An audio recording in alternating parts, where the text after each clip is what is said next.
evening, everyone. Welcome to the Nocturnal Nerdcast. My beard is a mess tonight. Nocturnal Nerdcast, Pop Culture in the Dark. I've had a long day, and I am not completely prepared for tonight's stream, but we're here. We got some topics.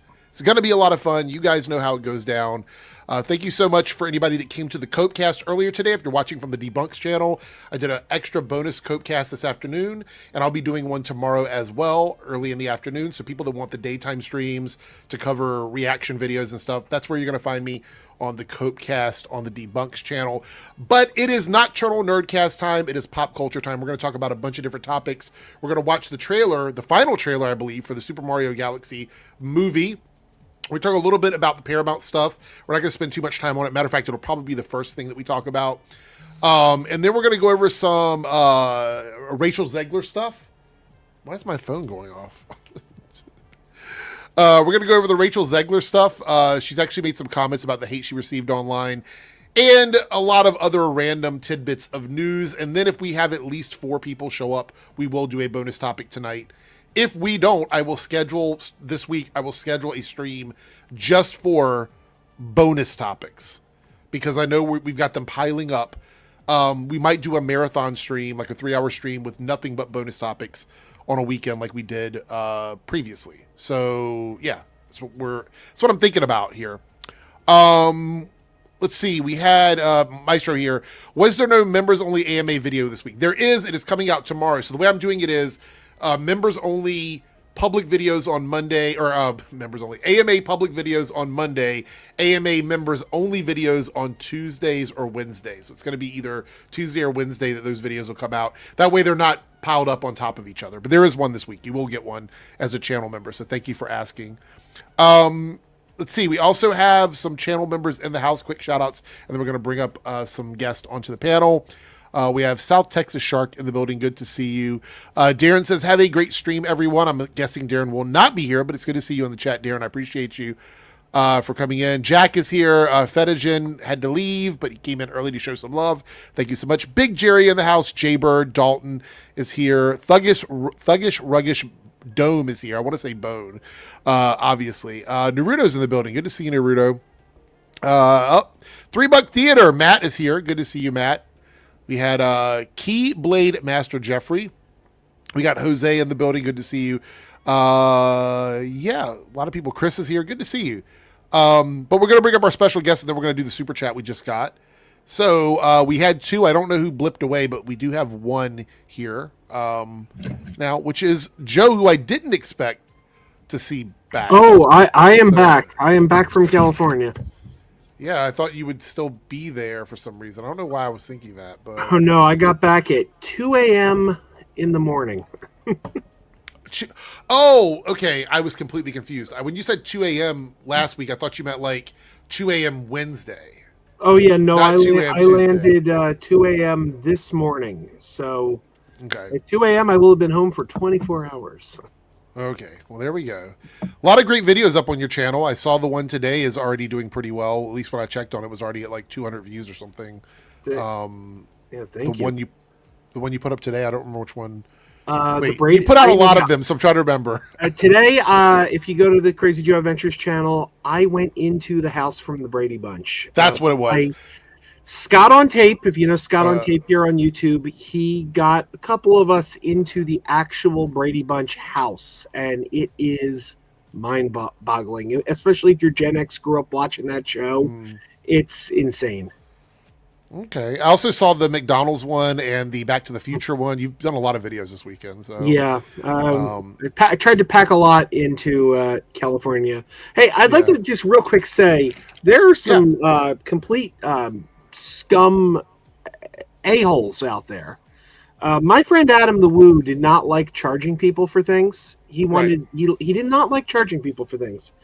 And the Celebration of Life tickets were free. If you know, they were limited, but they were free because everyone tried to honor the fact that Adam did not like charging his audience. Well, everybody got one of these Circle of Goodness pins. These Circle of Goodness pins, they were free. You just grab them. And there are some absolutely horrendous people profiting off of my friend's death. I saw the link you sent. They're selling these on eBay. And yeah, I saw that. I'm just sickened by it. Do you know who they are? No. Oh, okay. So, but they had to go to the event. There are people who went to the event. They got their buttons, and then they were like, "Oh, I'm going to flip these on eBay." Yeah, that's pretty crazy. But here's the thing: I was giving out buttons. These are buttons. You may see these people are selling these on eBay too. I couldn't give them all out. I have leftovers. If anyone wants a button, contact me. I'll send you one for free. You don't have to pay $50 on eBay for them. That's crazy. They did that. Oh my God. Christian here says, Eric, did you see that VisiPop made history on the GLAAD Awards, the first animated series nominated for Outstanding Comedy? I didn't see that. I'll be honest with you guys. I don't know a lot about award stuff. Like, whenever I need to pay attention to them, I will. But typically, I just don't. And it's not because I don't love the stuff. I used to love the MTV Music Video Awards. That was the award show that I watched every single year without fail. And the MTV Movie Awards. Those were the two shows that I really watched. And I felt connected to those things. And then over time, they just became like not my vibe. Prestigious awards bore me, to be honest. Watching prestigious awards, they bore me. So I don't keep up with that stuff. I do know that they mean a lot to the people that are getting the awards, and they also mean a lot to the industry. If you're working in the industry and you get an award, it means a lot. So shout out to them for that. That's amazing. I just don't keep up with that stuff, so I don't know. You guys got to tell me. I don't know half the time. Naruto here with our first super chat of the night. We only need 5, and we're 1 out of 5 in the Reloaded chat. $2 super chat, channel member also as well. Thank you, Naruto. Just finished One Piece season 2. We're only 2 episodes in. I don't know. How many episodes is it, guys? Is it 6? Is it 6 or 8? I don't know. We are 2 episodes in. Second episode is a tearjerker. Absolutely loved it. The show is just incredible. It does not focus on, it's 8 episodes. Okay. It doesn't focus on blood or violence or like language or anything like that. It's just a fun action show about pirates with superpowers. And I don't know. I really like that about the show. So I'm looking forward to it. Have you watched any of season 1? I know you said that you were going to, but I watched the pilot. I saw the pilot and I was like, oh, it's Plastic Man as a pirate. Well, there's a lot of really cool powers. In the second season, we get introduced to some really interesting stuff. Like, Thuggish, it just came out today, I believe. Yep, just today, guys. So after we're done with this stream, please stay and watch the stream. Please stay. After we're done with the stream, but we're only going to keep you for a couple of hours. You can go and watch it or whatever. They should have called season 2 2-piece. Look, little movie purpose in the chat. Hey, I love the Oscars. Good lineup this year. My favorites are Sentimental Value and Marty Supreme. I got to point out, I went to Disney World with Perp last year, and when we went into Galaxy's Edge, I don't know if you've ever been to Galaxy's Edge, but when you go into Galaxy's Edge, there's like they want to create the distinct worlds. Like, you know, the site, like Walt Disney was all about sight lines. They don't want you seeing like one thing from like, right. So you have to go into this like cave, this cavern to get to Galaxy's Edge. And Perp dubbed it the Kathleen Cave, the Kathleen Kennedy Cave. He's like, oh, we're going through the Kathleen Cave. So last week I'm in Disneyland, and that's every time I went in there, I'm just like, I couldn't call it anything but the Kathleen Cave. That's too funny. 3-piece for season 3. See, everybody's catching on. Byron here. So Ash says too many shows. Well, we got Daredevil coming out soon. A bunch, like, this is a season for, like, if you watch a lot of fandom content, we're getting ready to roll into like a big season of that. So Ted season 2 is so good, even though they say it's too expensive and they don't know if they're going to be able to make a season 3 apparently, because it costs so much money to make an episode of Ted. So that does suck, but it is what it is. Oh, you're talking about Galaxy's Edge. So a friend of mine went there, I want to say either late 2024 or early 2025. And apparently they had shut down a portion of it because somebody had explosive diarrhea in the public area. And they had to shut the whole place down. You know, and I was like, what? It is like, we shouldn't have to. This is a sad state of affairs, but there actually have been a lot of reports in the last couple of years of people crapping in public in Disney World because is it really? Because they don't want to get out of line. Like they're waiting in a queue. Oh, is that what it is? Is that yeah, what the and they'll problem like is? find a corner. It's been happening. I think they found it in Guardians of the Galaxy. The Guardians of the Galaxy ride. They found like a turd in a corner because people didn't want to get out of line. It's sadly a thing in Disney World now. Omega.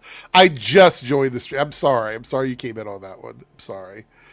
Okay, so before we're going to have a lot of really interesting stuff to talk about tonight, but I want to start out with stuff about Paramount because I know that bores a lot of people.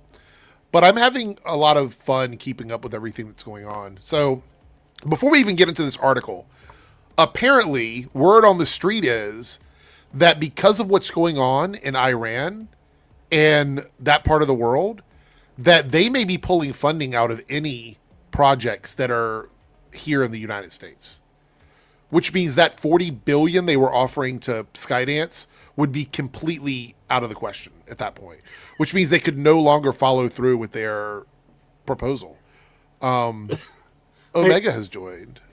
What's up, Omega? So I just joined the stream and y'all talk about shit. Then It was explosive diarrhea. I'm sorry. It happened in Galaxy's Edge. But no, so like if this situation in Iran continues, there is a potential that UAE and Qatar and all these other places that were funding $40 billion worth of that money going to Skydance to go to Warner Brothers will not do it. So Donald Trump literally bombed against his own best interest because Yes. he's gonna lose his Trump-run media now because of his bombing. And he may lose investments that he was getting from them into other things that were supposed to happen if this keeps up. It's just so idiotic. It's so stupid. But this may raise tensions if you're somebody who didn't want Paramount to get Warner Brothers. All we had to do is start a war in the Middle East, and your problem is solved. That's all it was. Basically, we're damned if we do and we're damned if we don't. Either way, it's not good. So here, David Ellison visits Warner Brothers and concedes turbulent start in meeting with executives. So apparently things are not going well. And in this article here, it says here, sporting jeans and a dark polo t-shirt. Ellison spoke for about 45 minutes in person to senior leadership and 150 staffers in the Lots, Stephen J. Ross Theater. In attendance were motion picture heads Pamela Abdi and Mike DeLuca, Warner Brothers TV Group Chief Channing Dungey, HBO's Casey Bloys, head of streaming J.B. Perrette, and DC Studios co-head Peter Safran. No James Gunn, just Peter Safran. Among others, more than 300 executives watched via a webcast from the U.S. and international locations. This is like started a lot of controversy on like, is James Gunn gonna quit DC? And actually, Matt Jarbo in the chat right now has been caught up in all of that as well, as a lot of outlets have been name dropping him on this. But this has started a lot of discussions about that. Many of the rooms were hoping to hear a plan of moving forward or clarity on timetables or layoffs. I know this is boring. I'm going to make it fun, you guys. Don't worry. Many walked away feeling their hopes were dashed. There was a lot of talk of storytelling and coming together, and Ellison was dismissive of reports of huge layoffs, yet one person who attended the session adds, "We don't believe him. He's a liar." I'll make it really easy for you guys. Any person who makes billions of dollars is probably a liar in one way or another. I don't know any billionaire that is completely devoid of like stepping on people to get to where they are. So if he's like, "Oh, don't worry, you'll be able to afford groceries because we're not going to fire anybody." And it says here, another exec says that Ellison came across as passionate and very much a lover of movies. The CEO says he envisions the combined company spending more of their creation of content than any other media company. Ellison has reiterated that the merged company would release at least 30 theatrical films per year. I want to point this out, and I don't know if people are going to agree or disagree with me. This seems highly unlikely with like billions and billions and billions of dollars in debt. It seems highly unlikely. Does anybody want to challenge me on that? Does anybody think otherwise? I don't see how they're going to get 30 movies a year out with, what is it, like 140 some $billion in debt? I believe he believes it. I just don't think it's going to actually happen. Absolutely not. Dang thing these C-suite executives say anymore. But that's what I mean. Like liars. They just lie about so much. Anyway, Third Executives tells the Hollywood Reporter that Ellison acknowledged the turbulent deal process of getting in today's place, but that may not have been enough for some in the room. There's still a tremendous amount of uncertainty over there. We were hoping for more.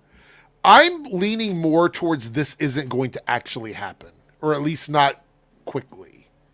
Not if things continue the way they are in the Middle East, and we already have states saying that lawsuits are coming. It says, to be sure, Ellison has yet to formally close the deal, so he can't say that much in detail, which is why he's still nice at the moment. He's still nice at the moment because there's the deal, the paperwork hasn't been signed yet. By the way, I want to point this out over here. This is the track record of movie releases from these studios. So if you combine Warner Brothers and Paramount together, it looks like they're not even hitting 20 movies a year right now, combined. Sony is not hitting 20, and Walt Disney isn't even hitting 20.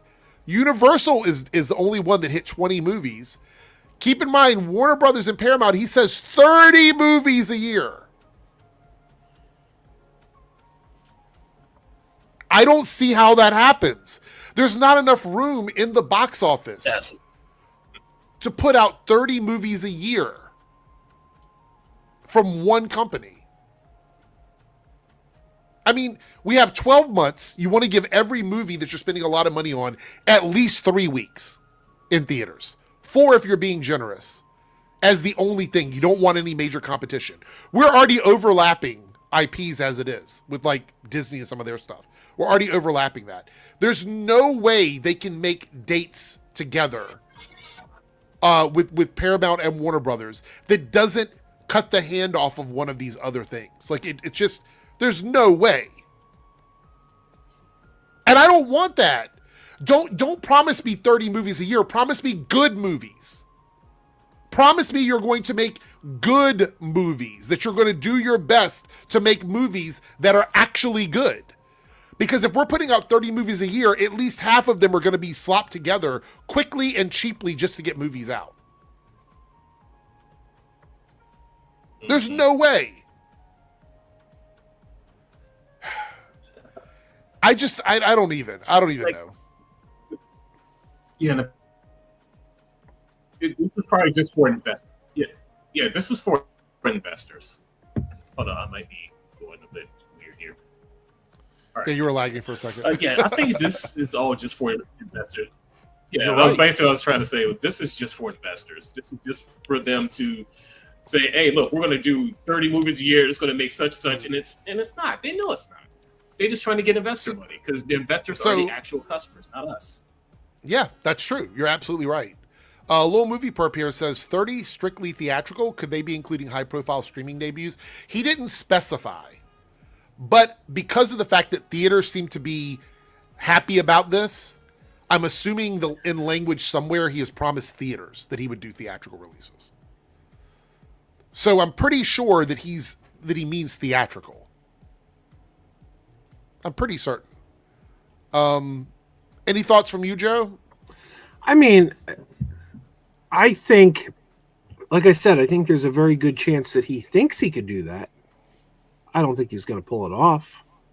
I mean, we'll look at what, well, okay, to be fair, I don't trust the Ellisons, but to be fair, they haven't been in charge of Paramount too long. So to say, look at what Paramount's doing now isn't really fair because that wasn't them. But we do see a lot of these Paramount movies that have come to streaming too quickly or gone directly to streaming. And I don't know. There's been a lot of mismanagement at Paramount already. Now, again, that wasn't them. That was the old management. But I don't trust them as far as I could throw them. So I don't see it. Matt here goes, TMZ once read a whole article about my tweet that Henry Cavill was too old to play Superman. Oh my gosh. All right, let's look at some super chats here. Lone Wolf with a $5 super chat. Good to see you, Lone Wolf. Jim Carrey and Keanu Reeves don't make think they are stepping on people. Wait, what? Oh, let me try this again. Jim Carrey and Keanu Reeves don't think they are stepping on people. Also, hello, just hope was in right when you said that. Oh, okay. So you're talking about billionaires and like stepping on people to get to billionaire status. I don't know if Jim and Keanu are billionaires though. No, Are no, I don't think they are. Hold on. I want to look this up. I'll be right back. I'm going to turn my fan on. Little hot in here. Wow, Jim Carrey is surprisingly only worth around 180 million. Let's see. How about Keanu Reeves? He's got to be worth more, right? Yeah, 380 million. So, yeah, I understand your sentiment, Lone Wolf, but billionaires, I think, are different than millionaires. I think they're Epstein class. An Epstein class could buy out all the millionaires, pretty much. So, but thank you for your super chat. Jake has joined us. Jake is in the house. Hey. What's going on? Nope. You literally came in right after the Paramount conversation, so you missed all that. Oh, so I've gotten in the good habit of ducking out when that's happening. You can only hear something so many times when you go insane. Mm-hmm. By the way, apparently I've already gone insane because I said that sentence wrong.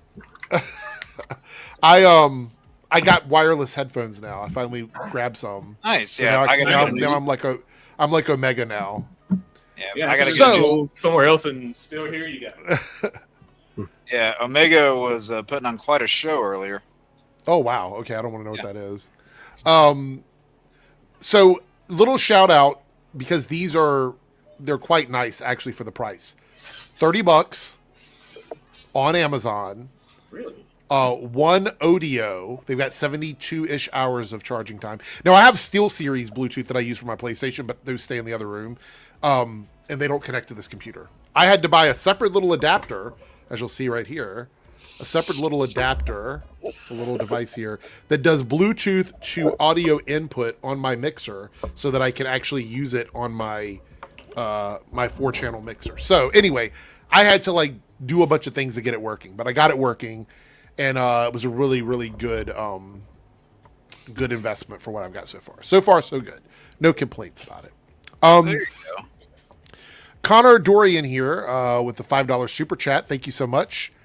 I heard from someone reliable that has an insider with Paramount. They're saying that David Ellison is lying about the 30 films per year. Well, I appreciate you chiming in on that and the super chat. But even if someone told me like an insider said he was, I would still say that I doubt he could do it. But It's nice to know there's some sort of confirmation on that from the inside. I suspect, based on what's going on in the Middle East right now, and everything that's happening with the antitrust stuff that's going on, that whether this thing actually happens or not, it is not going to be easy as the government just hand waving it. That's not going to happen. Mm-hmm. So all of that, like we're gonna truck on through, guys. I don't think that's the case anymore.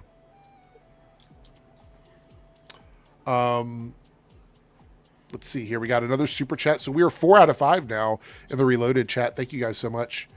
Eric, if you want, I said they're doing good tonight. Yeah, so far so good. Eric, if you want me to, I can DM you a list of a few of the changes I noticed different from the anime for a topic on Thursday. Yeah, do that, and we'll talk about it on Thursday. Naruto, I would really appreciate that. Which, by the way, Jake, you did miss it. If we don't get a 4th person tonight to do our list, like if somebody else doesn't come in, I will schedule a stream just for our top 3s, like a whole separate stream for that. So a 4th aside from you? Yes. Okay. Yeah. If we get one more, I like a good number for me is me and 4 people. I feel like that's a good number. For the 5 list. guys. So, you know what? Now I'm really hungry, and you mentioned that, and they're already fucking closed. So now I can't get 5 guys. You have I'll a probably make cookout near pasta you? afterwards. So I do, literally, like one exit from me. I was gonna say they're open until like 3 a.m. Yeah, I could go after the stream. I got an In-N-Out burger on the way to the airport yesterday. Oh wow! What did you? Have you ever had them before? Oh yeah. Yeah, Okay. normally it's the first thing I do when I land in California. I'm like, find me an In-N-Out burger, but this time it was a direct dash to Disneyland. So. They're fine. Matt chimes in and said, "There's no way Paramount WB can do 30." I know, and I can't believe that they aren't getting called out on it. I can't believe that more people are saying it's mathematically impossible. Like, you cannot make money and push out 30 theatrical films a year from one studio. That just doesn't make sense. Before we answer this next super chat, I want to say my favorite burger place ever is the same place that my brother would say, because we both love it, is a burger place called Fuddruckers. I don't know if anybody's I love Fuddruckers, and there's only one around here, and it's in like North Jersey. I go there like every time I go to the Chiller Theater convention. I used to have. They have the half an best hour seasoned from me. fries. Go ahead, Jake. Sorry. I used to have one half an hour from me, but then a giant sinkhole appeared in the parking lot of it, so they had to close it down. So now, if I want one, I have to go to fucking Atlanta. Yeah. So we used to have one. Oh gosh, story time. We used to have a Fuddruckers at a mall called Chesapeake Square Mall. Yeah. And it's pretty much where where we all met as friends, like Omega and everybody. We literally met at that mall in the arcade. That's where everybody met everybody. So every adult friend, what was that? Is it still named that? Because I went there a long time ago, but I heard it's changed. It's still there. The mall's still there. Yeah. Okay. Half of it. But we all met playing games in that mall, in that arcade. Fun and Games, right? That was the name of it. And we all played arcade games there, and that's how we all met each other. Matter of fact, pretty much all of my adult friends that I know now, I either met on the internet or I met when I was in the mall. That's pretty much the extent of my adult friends, and most of them are still friends with me now, so we still talk and everything. But there was a Fuddruckers. I had to get back to the point. There's a Fuddruckers in the parking lot there, and I went there so much because I used to work in that mall. I had so many jobs at that mall, but I would go there for lunch at the same time when I worked. They would always have my order ready for me when I walked into that Fuddruckers, because they knew that I was coming to get lunch from them. And they had the best wedge fries with the best seasoning. And now my mouth is watering because I'm talking about this. I've always seen that. We have two in Virginia Beach where I live. I'd like to. I'm sorry, Mom. I didn't mean to cut you off. No, you're right. I wanted to tell Chris Jellum. He said, I only know Fuddruckers because y'all mention it all the time. I'm guessing it's not in California. Well, you're in luck, Chris, because I just looked on their website, and there is one located in California, in Concord, California. 1975 Diamond Boulevard in Concord, California. So there you go. Oh. Lucky enough, we have two that we can order from my area, and I can have Fuddruckers delivered to my house, which I do at least, I'm not ashamed to admit this, once a week. So I have Fuddruckers quite often. I love Fuddruckers. Five Guys is also really good, but Five Guys is more expensive than Fuddruckers now, which is expensive as fuck for no reason. Yes. So let me give you, well, actually, funny story. God, another story. I went into Five Guys the other day because I was out running errands, and it was the only place that was open. It was super early, serving lunch. And they now have a $12 combo meal at Five Guys. You get a burger, fries, and a drink for $12. And the nearest So if now is 21 minutes away.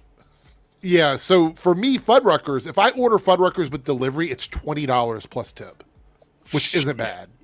If I order Five Guys for delivery, it's like $35 plus tip for one fucking combo fries and a milkshake. It's crazy. Yep. Look, Serenity goes, Five Guys is overpriced trash. I mean, I wouldn't call it trash. It's just, it is overpriced. I mean, it's good. I mean, maybe overpriced drugs, but I don't know. As far as like O2 burger places, I always love Johnny Rockets whenever I'm near one. There was one in one of our malls here for a while. Nice. But there's actually a place that's exclusive to my state, called the Twisted Oak. I've known the the woman who owns the place, I've known her for about 15 years now, and I'm friends with people who own the establishment. My sister used to work there when we were younger, and God, like hospitality top notch, food top notch, and every once in a while they have these little, I think it's like weekly, randomized event nights that keep the interactivity in the place going. So there's always something new going on. All right, we got a couple super chats, and then we're going to watch the final trailer for the Super Mario Galaxy movie, and we can start discussing what we think about it.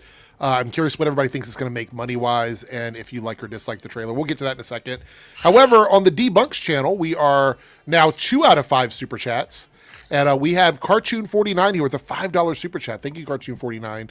Do you take movie critics in consideration? Also, do you have any movie critics you listen to? I get this question quite often. So there were a couple of movie critics here on YouTube that I did listen to back in the day, which I don't anymore. And one of them is Chris Stuckman. I used to enjoy Chris Stuckman's movie reviews back in the day. Not anymore because he's fallen off really fucking hard, in my opinion. He started advertising gambling and shit in his videos, and I just... Let's go gambling! And I used to like, what was his name? Is it Jeremy Johns, the one with the red background or whatever? Yeah. Okay, I used to like him, but he's also fallen off for me. And also, I didn't know that he did blackface. And if I had known that, I probably would have stopped watching him a long time before that. Those were the only 2 critics that I ever listened to, like realistically. Angry Joe used to review movies, and I would watch his videos, but he's not really much of a real critic. It was more just him talking about what he thought about a movie and not really giving any super heavy critiques on the films. So for me, that's who I listen to, and I only take criticism in consideration when they talk about things that are actually in the film. I don't take criticism in consideration when they're arguing about wokeness and DEI and women as lead characters and as a gay side character. You mean dumbasses like Ben Shapiro? Yeah. That to me isn't real criticism of the movie. So that's me personally. Does anybody else want to chime in on this at all? Yeah, as soon as they well, in terms of movie critics, like I said, with Angry Joe, he don't really do movie reviews that much anymore. I used to watch Doomcock for That's a name I haven't heard in a minute. That's a big L. That's a bigger L than Chris Stuckman and Jeremy Johns. Only because he was talking about this was before Discovery came out. I did not like Discovery, and I still don't. Until he started getting into that culture war bullshit, like heavily, just before I even knew who he was. When I realized, this is all this guy's about. Screw this. Yeah. Angry Joe is better. People in the chat are saying this. Angry Joe is much better at at video game reviews than he is movie reviews. Oh yeah, 100%. Yeah. I'll tell you how many movie reviews and stuff of that nature that I listen to. 0. Yeah. Yeah, I really don't listen to it. I would rather, and Matt said it in the chat, talking about having discussions, I would much rather get on here with you guys and chat about a movie than doing a movie review. That's more entertaining to me. Mm-hmm. I look at it this way. First of all, I think Rotten Tomatoes is a very valuable tool because I think the professional critics get it right 9 times out of 10. They don't get it right all the time, but 9 times out of 10, if something has a fresh score, it probably deserves it. I like how Jake is shaking. I mean, it doesn't mean you're going to agree all the time, but I mean, these guys usually know what they're talking about. They're professional film critics. They see a lot of movies. So the way I view it is, if I go see a movie, or if I want to see a movie, if there's a movie I saw a trailer and you've got me interested, there is nothing in the world that is going to keep me from seeing that movie because I want to make up my own mind. I'm interested. I want to decide what I think of it because I don't agree with the critics all the time. Sometimes they get it wrong. And you don't know if they got it wrong until you see it. But where I will use Rotten Tomatoes as a guide is if I'm on the fence on a movie. If there's a movie where I'm like, I'm really tired, I could go to bed or I could go see this movie. I'm not really passionate about this movie. What are people saying? Then I'll use it but it's like if I'm on the fence, I'll go to Rotten Tomatoes, take a look, see what people are saying, and go, I could probably go to sleep. I probably could skip this one. But if I am passionate, like I can't wait to see this, you couldn't pay me not to go see it. So does anybody want to respond No one to has that? any credibility for giving a movie like Sharknado an 84. I'm sorry, all credibility goes out the window at that point. I would agree with that. Because you got to judge that movie for what it is. That's a silly movie. If I'm choosing between going to sleep or going out of my house to see a movie, if I really want to see a movie that badly, I'll find one on streaming I haven't seen. If I have to do that to decide whether or not I'm going to see one or not. See, I would rather not watch a movie on streaming. I hate watching movies at home. I despise watching movies at home. Just kind of piggyback on something that Joe was saying about, like, if you want to see something, if you ever want to listen to me at all, like if you think that everything I say is batshit crazy, but you pick one thing that I'm saying that you should listen to, if you want to see a movie badly, do not let someone talk you out of it. Go and see that movie. That's my only advice. Like, if I get on here and I say it's the worst movie I've ever seen, and every other critic that you watch says it's the worst movie they've ever seen, still, if you want to go see the movie, go and see the movie. That's really that's the best advice I can give you. I can't tell you how many times I've gone to see something where like 5 or 6 people said they hated it, and I ended up loving the movie. At the end of the day, no one's forcing you to spend your own money. So Yeah. Evaluate it, make the decision for yourself. And you're also not saving money for them if you don't go. Like if somebody tells you that, like the movie was awful, you're like, well, I'm not going to go now. They're not going to get that money. They're not saving any money by telling you that. I also find that people are afraid. Like people are unreasonably afraid that they're not going to like something. Like who cares? If you go see it and you didn't like it, what's the big deal? But people are like, I don't know. I'm hearing it's not very good. It's like, so what? If you go out, you watch a movie and you don't like it, what did you lose? A couple bucks? Yeah. I mean, it's never been cheaper to go to the movies if you have there's so many cheap ways to see the movies now. When people because they want to get you in there. That's the thing. They want to get you in the theater. Yeah, when people say it's too expensive to go to the movies now, you're going to the movies wrong. Because right now it's actually never been cheaper. I have Regal Unlimited, $20 a month. I see whatever I want. There's also AMC A-List. There's a lot of programs that you're going to pay peanuts to go to the movies now. Yeah. We got another super chat where I've been invited to a movie and I either didn't have an interest in it or just wasn't feeling in the mood to go. And they said, hey, if you come, we'll pay for your ticket. I'm like, okay. So those 2 instances happened. I ended up heavily disliking both of those movies, despite seeing them for free. So I really didn't before we move on to the super chat, a couple people are pushing back on the AMC and Regal thing in chat. I see. Is it people don't have access to those theater chains, or what's the? Because I don't have an AMC or a Regal close to me. I have a mom and pop chain that I go to, but they're chickets. I was gonna say cheap tickets. They're tickets. Come and get your tickets. That would actually be good. I should pitch that to them. Their tickets are actually pretty cheap there, even though it's a mom and pop place, because they serve full meals. They do, like I've said this before a million times. Matter of fact, I'm going to go live. We're going to see a movie there, I think either next week or the week after. I will go live for like Mario? 30 minutes before to show what we're doing or whatever. Yeah, probably Mario. Yeah.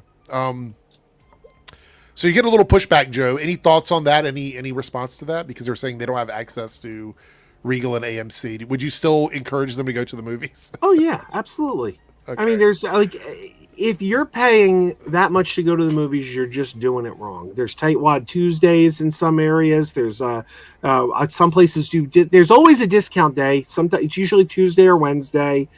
And it's not just Regal and AMC. I think Marcus Theaters has a program. Like there's a lot of theater chains that have a program.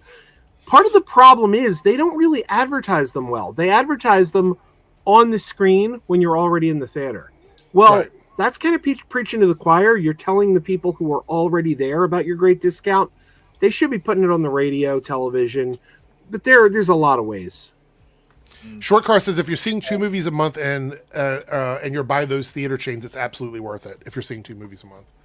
Yeah, it costs $20 here in the Philly area. It costs $20 for a ticket to go to a Regal theater. And it costs about $21 for Regal Unlimited, and you can see as many as you want. I'm like,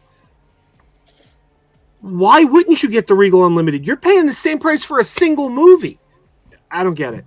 I don't know All if right. there are any veterans Yeah. in the chat or not, but I know some AMCs have it to where, like, if you present your military ID on a Monday night, I think it is, you can get like a free ticket and concessions. Or it's, I don't know if it's 100% free, but it's like you're barely paying anything. Well, there you go. There you go. For all the people out there that are serving or veterans. That's great. $2 super chat from Cartoon49. Are you looking forward to Project Hail Mary? Absolutely. It's one of my most anticipated movies of the year, so I'm definitely looking forward to it. I will say there's a little bit of pretension coming out from the advertising that I'm not too happy about, where they're like, we didn't use green screen and stuff. I don't give a fuck about that. I love that. Yeah, guys, they actually went to space and shot there.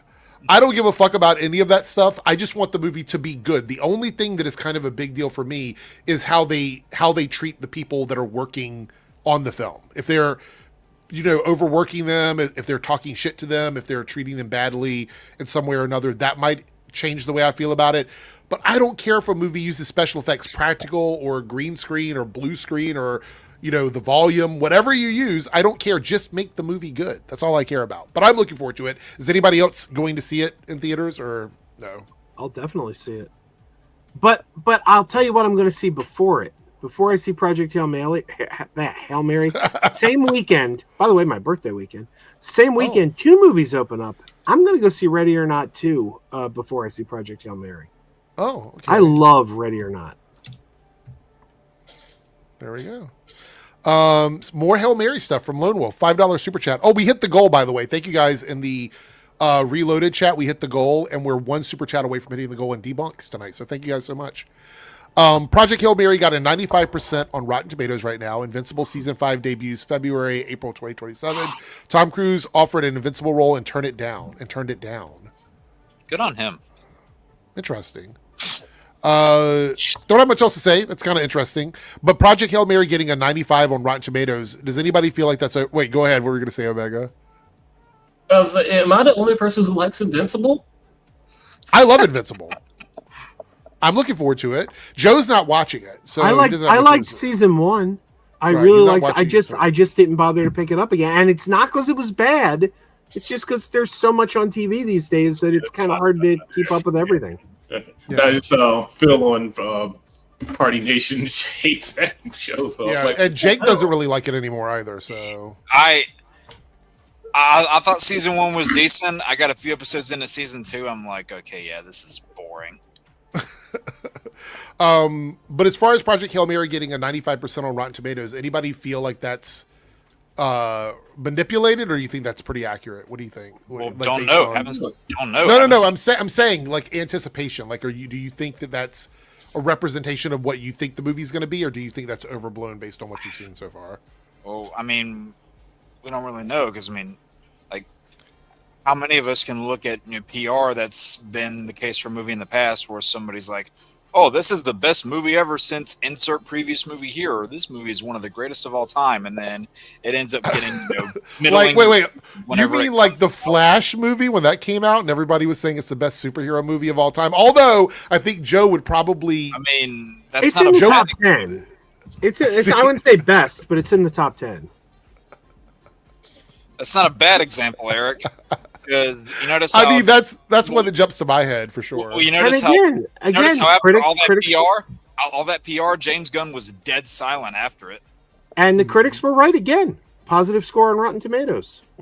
Yep, like I said, the critics are usually right. All right, where are we at now in Super Chats? Wow, you guys are being very generous tonight. Thank you so much. Space and Goats with a $5 Super Chat. It's at the point I'd rather listen to Doug Walker over the Chuds. Oh, Nostalgia Critic. And he's not that bad because at least I could tell he likes it. That's who that is, right? Doug Walker? Yeah, I met him once. He was a very nice guy, but I'm kind of over being snarky about movies. It's like, I kind of feel like we should just be genuine. Like, I mean, you gotta like everything, but not everything has to be snark, I mean, I could easily do what a lot of these guys do and be 20,000 times more entertaining. I just choose not to do it because I think it's pretty... What is that? I said a lot of them strip. You going to do that? Well, I could do that too, but we're not going to do that here. I need to put a poll up over here. I'm getting one installed soon. Anyway. I love how Mega looked behind him and was like, do I have space for a poll over here? That reminds me. This past weekend, I was in a gathering of many YouTubers, and for the first time in a long time, I had to come face to face with a guy I used to stream with a lot. For the first time ever, now knowing he has an OnlyFans page.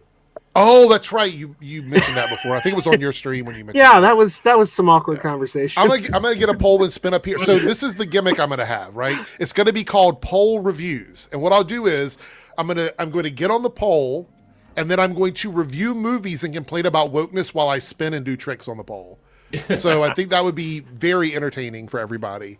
And you're going to get to the very my bottom fat of the ass poll, get up there and do it. and you're going to get to the very bottom of the poll. You're going to look into the camera and go, guys, YouTube is killing this channel. Even better than that, the poll is going to have my score of wokeness on it in different levels. So wherever I stop is my wokeness score. So that's what we're going to be doing. So get ready for that. Oh, this is going to say, cannot find data to match accurate number. All right, we got a $2 super chat for Cartoon 49 says, disagree with Joe on Lanterns having the F-bomb. It's HBO. Thoughts on that, Joe? What? Okay, what does that mean? Like, what's the point? It's still shit. It's HBO, so it should have F-bomb? So I want to clear this up, and tell me if I'm speaking out of turn on this one with you, but I believe Joe's issue isn't that it's a mature show on HBO, and like that concept isn't why he has an issue with it. It's because he wants to be able to watch it with his family. Correct? Is that? Well, I don't understand what HBO has anything to do with it. Like so what? Like what does A have to do with B? It's the Justice League. You know, you want your main superheroes, Superman, Batman, Wonder Woman, The Flash, Green Lantern, the main Justice League characters, you want them to be accessible to a family audience. It doesn't mean everything. Like, Deadpool can be rated R, but you don't want Captain America rated R. You know what I mean? Like, it doesn't mean you can't have mature stuff. Peacemaker can be rated R, but the main Justice League should be accessible to families. And it's HBO, so what? Well, Cartoon clears it up. The reason why he said HBO is because he says HBO makes mature content, so I think that's why. Yeah, they also made Fraggle Rock. They sure did. Sorry about that. So actually, like, not completely off topic because Joe brought it up. I have a Fraggle Rock ball cap in the other room. I'm just waiting for like a shirt to go with it. But yeah, it's so very concerned as to where that story was going. Yeah. By the way, does anybody else have a problem with the language in Green Lanterns? Anybody? Because I'm kind of indifferent about it. I have certain feelings about the show in general, but I'm kind of indifferent about it. Anybody else? I don't care. It doesn't bother me. No, I mean, are you looking forward to it being more like adult oriented, or? I mean, it didn't really make a difference to me. See, so you would have taken a version that wasn't so mature. You would have been okay with that, Jake? All depends on the story they're telling. See, it feels like gatekeeping to me. It feels like gatekeeping because these are characters that we all came into as children. Where did I first see Green Lantern? Super Friends. The comics were approved by the Comics Code Authority. Remember that little logo they used to put on there? Yes. These are characters we all came into as children. And now we're saying children can't have it anymore. And that to me feels like we're gatekeeping these characters. Like they were accessible to our fathers and our grandfathers as children, and they were accessible to us as children, and now children can't have them anymore. That doesn't sit well with me. These lanterns aren't going to be limited to the mature series. Maybe, but I mean, is it important to the ongoing story? I don't know. Yeah. That's the other thing is I'm not sure until we see the show how much this show is going to like feed into the DCU as a whole. You know what I mean? Like, I don't know for sure.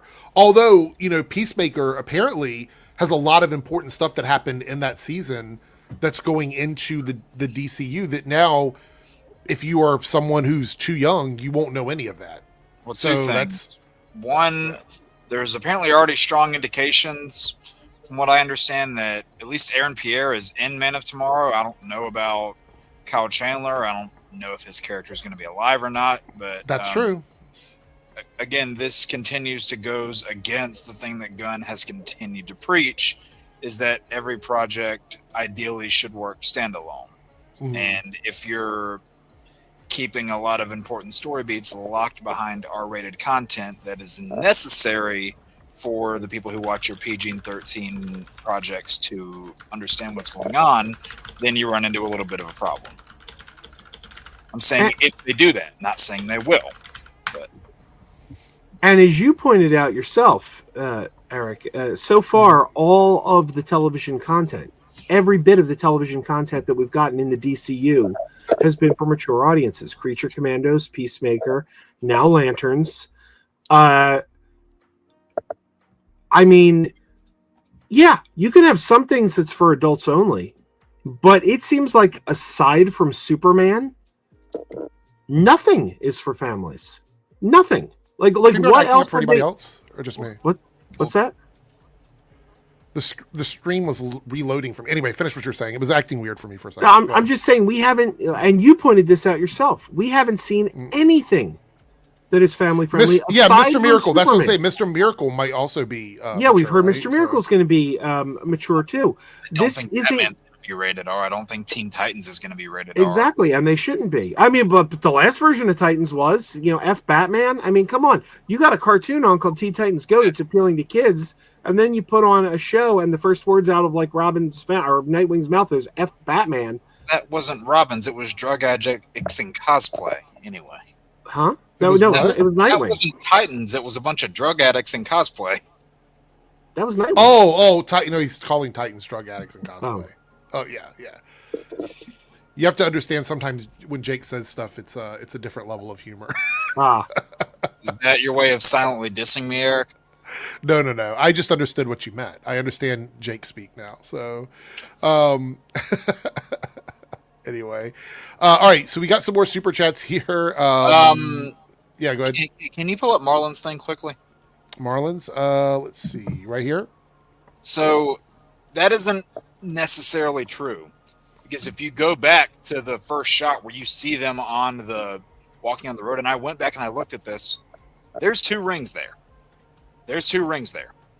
And the ring can often go as a backup to somebody else, because the person that it goes to, or the person that it's, the lantern that dies and the person it goes to, it can go to someone else without another individual having died, if that makes sense. Yeah, I'm not sure. I do know that the showrunner said there's a passing of the torch, though. That was mentioned in an article. So that doesn't necessarily mean the ring itself. No, it doesn't. Yeah. It just mean the Green Lantern of that sector. Yes. Yeah.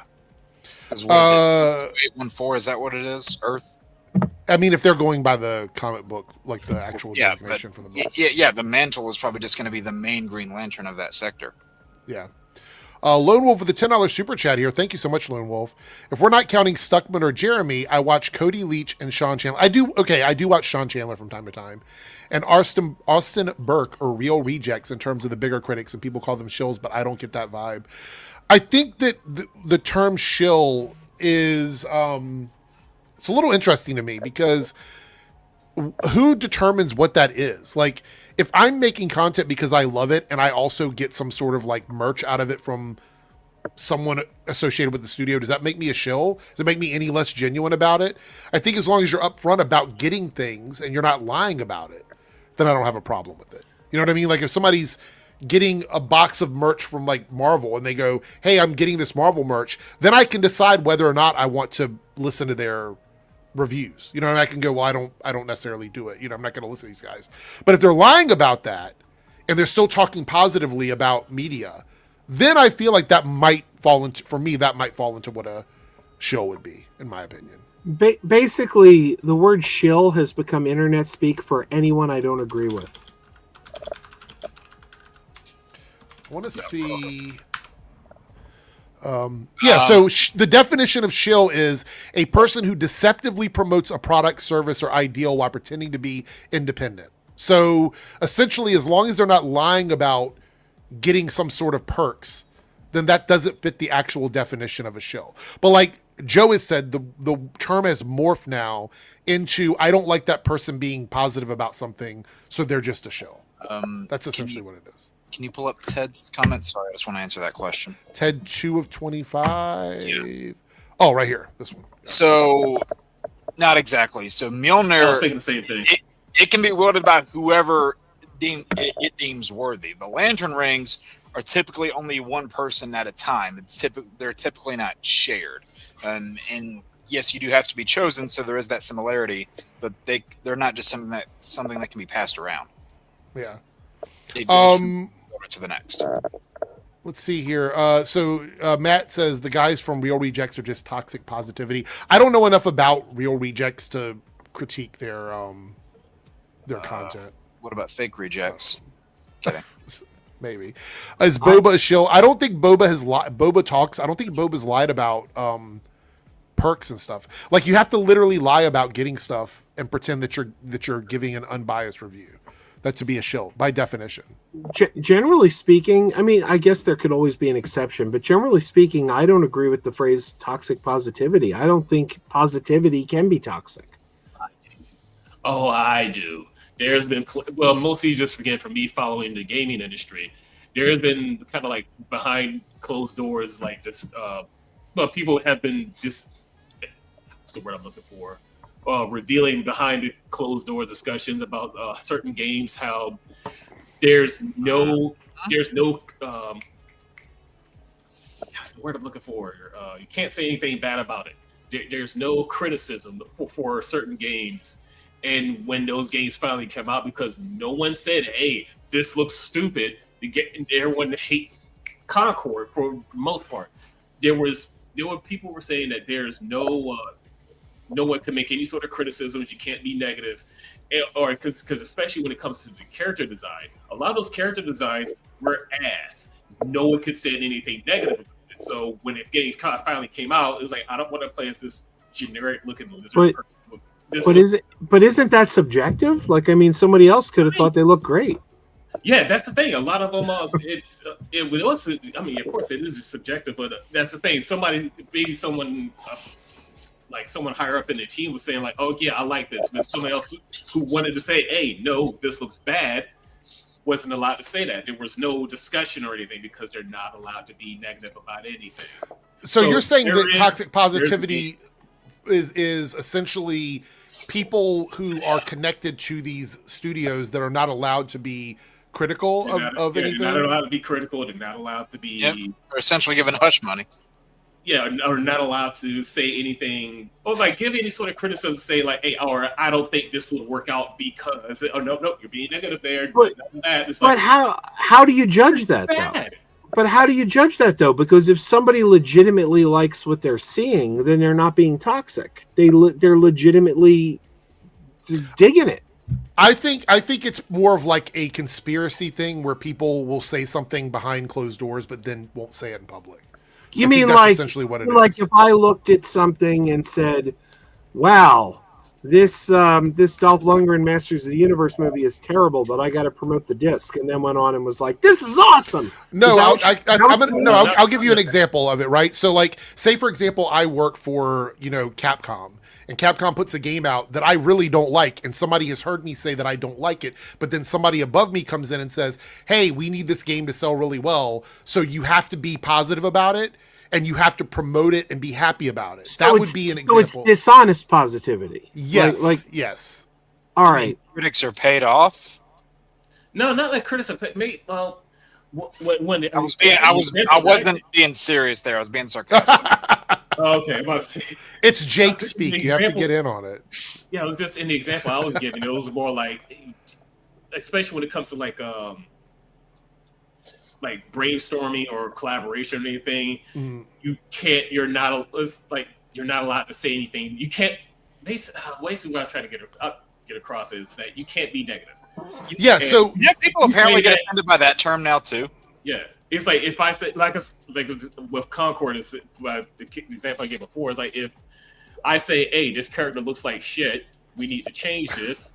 Then someone else say, "Oh no, you can't be negative about anything. Don't be negative. That's bad. That's wrong. Well, that's wrong thing or something like that." It's like, well, I think this character is ass. You caught me, Omega. I just thought of the perfect example for you.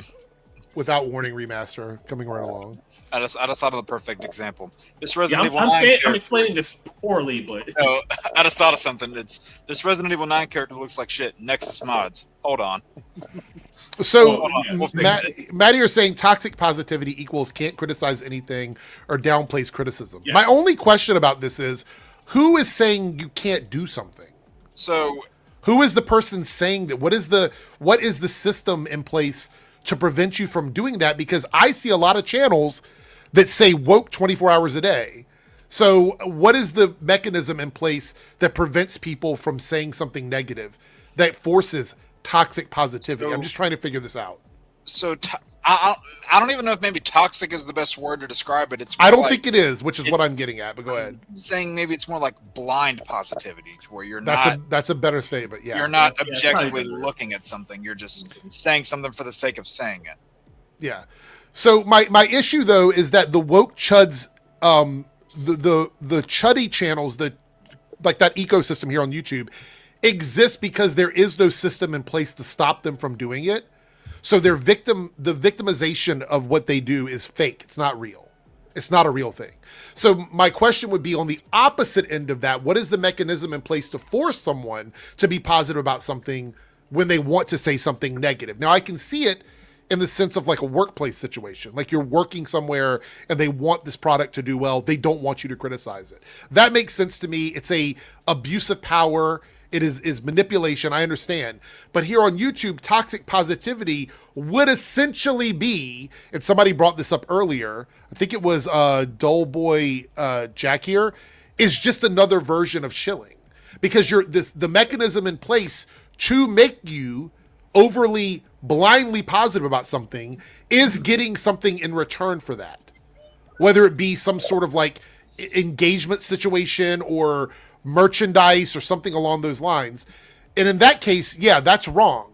But I think from the standpoint of positivity, I always look, my way of viewing this stuff is, I look at what the end of this situation results in. Does toxic positivity actually harm individual people and communities? And the answer to that is, I don't think so. I don't think it does. Does it bring into question the legitimacy of reviews? Does it bring into question the legitimacy of someone's opinion? Yes. But does it contribute to the toxicity that marginalized communities have to deal with? No. So that's why I don't think people worry about toxic positivity or blind positivity, as Jake was saying, or anything like that. The same way they do about like just being toxic in general. Because when you're toxic in general in a fandom, it actually hurts the whole fandom in a way that is measurable. You can look at what that does. Toxic positivity to me, I don't know if it necessarily falls into that category for me. But, you know, I accidentally removed my super chat. How? What do you mean? Fuck do you do Oh, that? you retracted the message. I can still see it. I can still see it. Don't worry, I can still see it. Space and Ghost. I keep thinking Space of Space Ghost? Ghost. Whatever. Space whatever Ghost I say goes that to name. Ghost? Lone Wolf with the $2 super chat. Great I also forgot to watch 3C. Found out Boba does too. What is 3C? I don't know. 3 caliber? 3C? I have no What, idea. Lone Wolf, you have to tell me what that is. I don't know what that is. I'm not sure what that means. 3C. I mean, I'm assuming it's the thing after 1C and 2C. Oh, it's a YouTube channel. Okay, that's why I'm Oh. not familiar with them. Got it. What is- Spacing. wait, Go ahead. What do those 3 C's stand for? Coke, critics, chuds? What?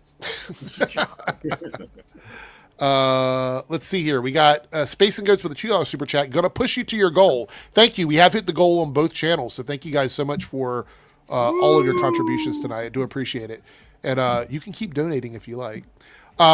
Ted 2 of 25 with a $5 super chat says, "Happy Mario Day, y'all. Yep. I've been playing Luigi's Mansion 2 HD. Nice. Good game. We're still going to get to that trailer, but we've been taking side quests for a few minutes now. The original Luigi's Mansion is such a good game. I've never played it. I hear hear some- some- Whoa. Oh, we're getting the echo again. Oh, God. Hold on.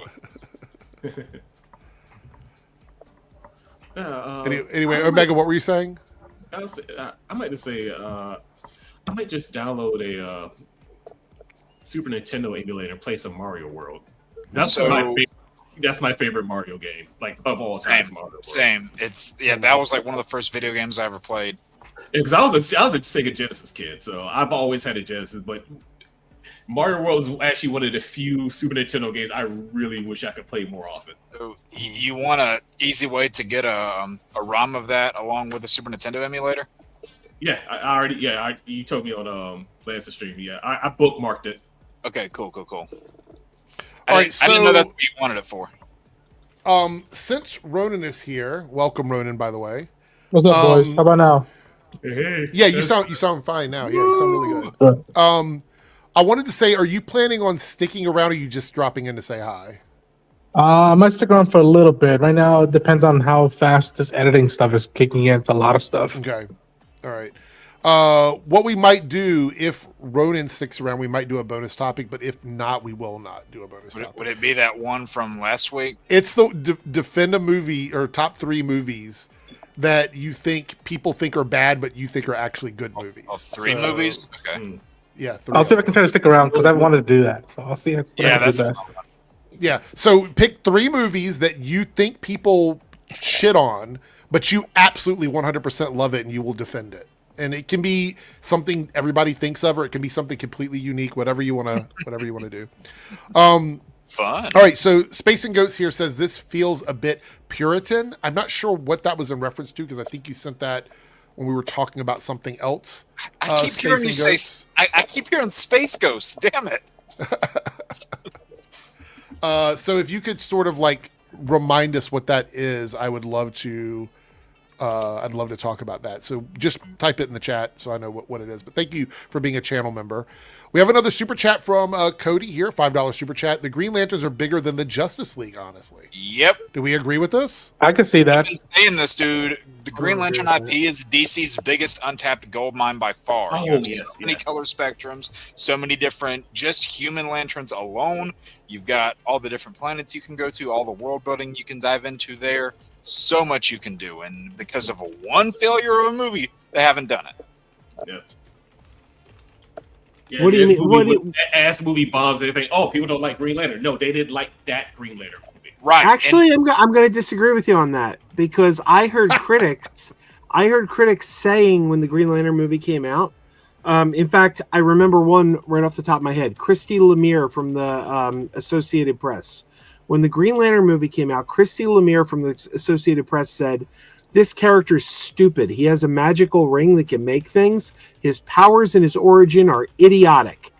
And I thought to myself, well, guess what? You didn't just criticize the movie. You criticized the character. Didn't matter what movie they made. You don't like that character. So you weren't going to like the concept. Exactly. One person doesn't speak for the general mass. I heard a few people say that, though. So, CJ, we're going to get to Rachel Zegler. That's one of the topics. We have 2 more topics before we get to that. Yeah, but thank you, Cody, for that. And you know the good thing too. What you do now? Huh? It was an interview where she talked about all the hate she received online. Oh.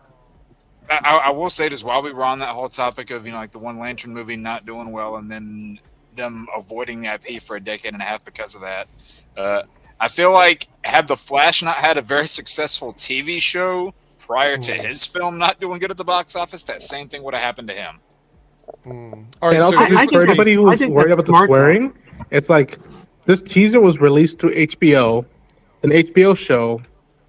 When you hear the word HBO, expect that it's more aimed towards adults than kids.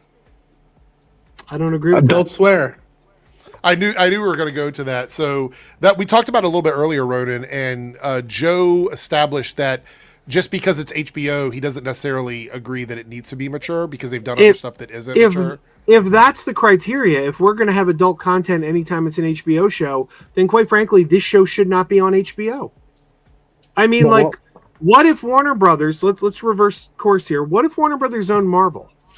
Does that mean that every Marvel show should be mature because it's going to be on HBO?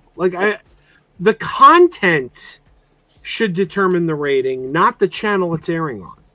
No, but I'm just saying that if that would just use the HBO thing as a thing, just because the most recent stuff that I've seen of it has been more aimed towards adults than kids. But they from the get go, even with the pitch of True Detective, I wouldn't show a kid that show, and the fact that they're doing again, and I'm saying that like if people have issue with it, that's fine, but I don't think it's a big thing to be like, what's up with the swearing and stuff. It's like I don't know about that. This is not a PG-13 movie that went out that's like my they point. made.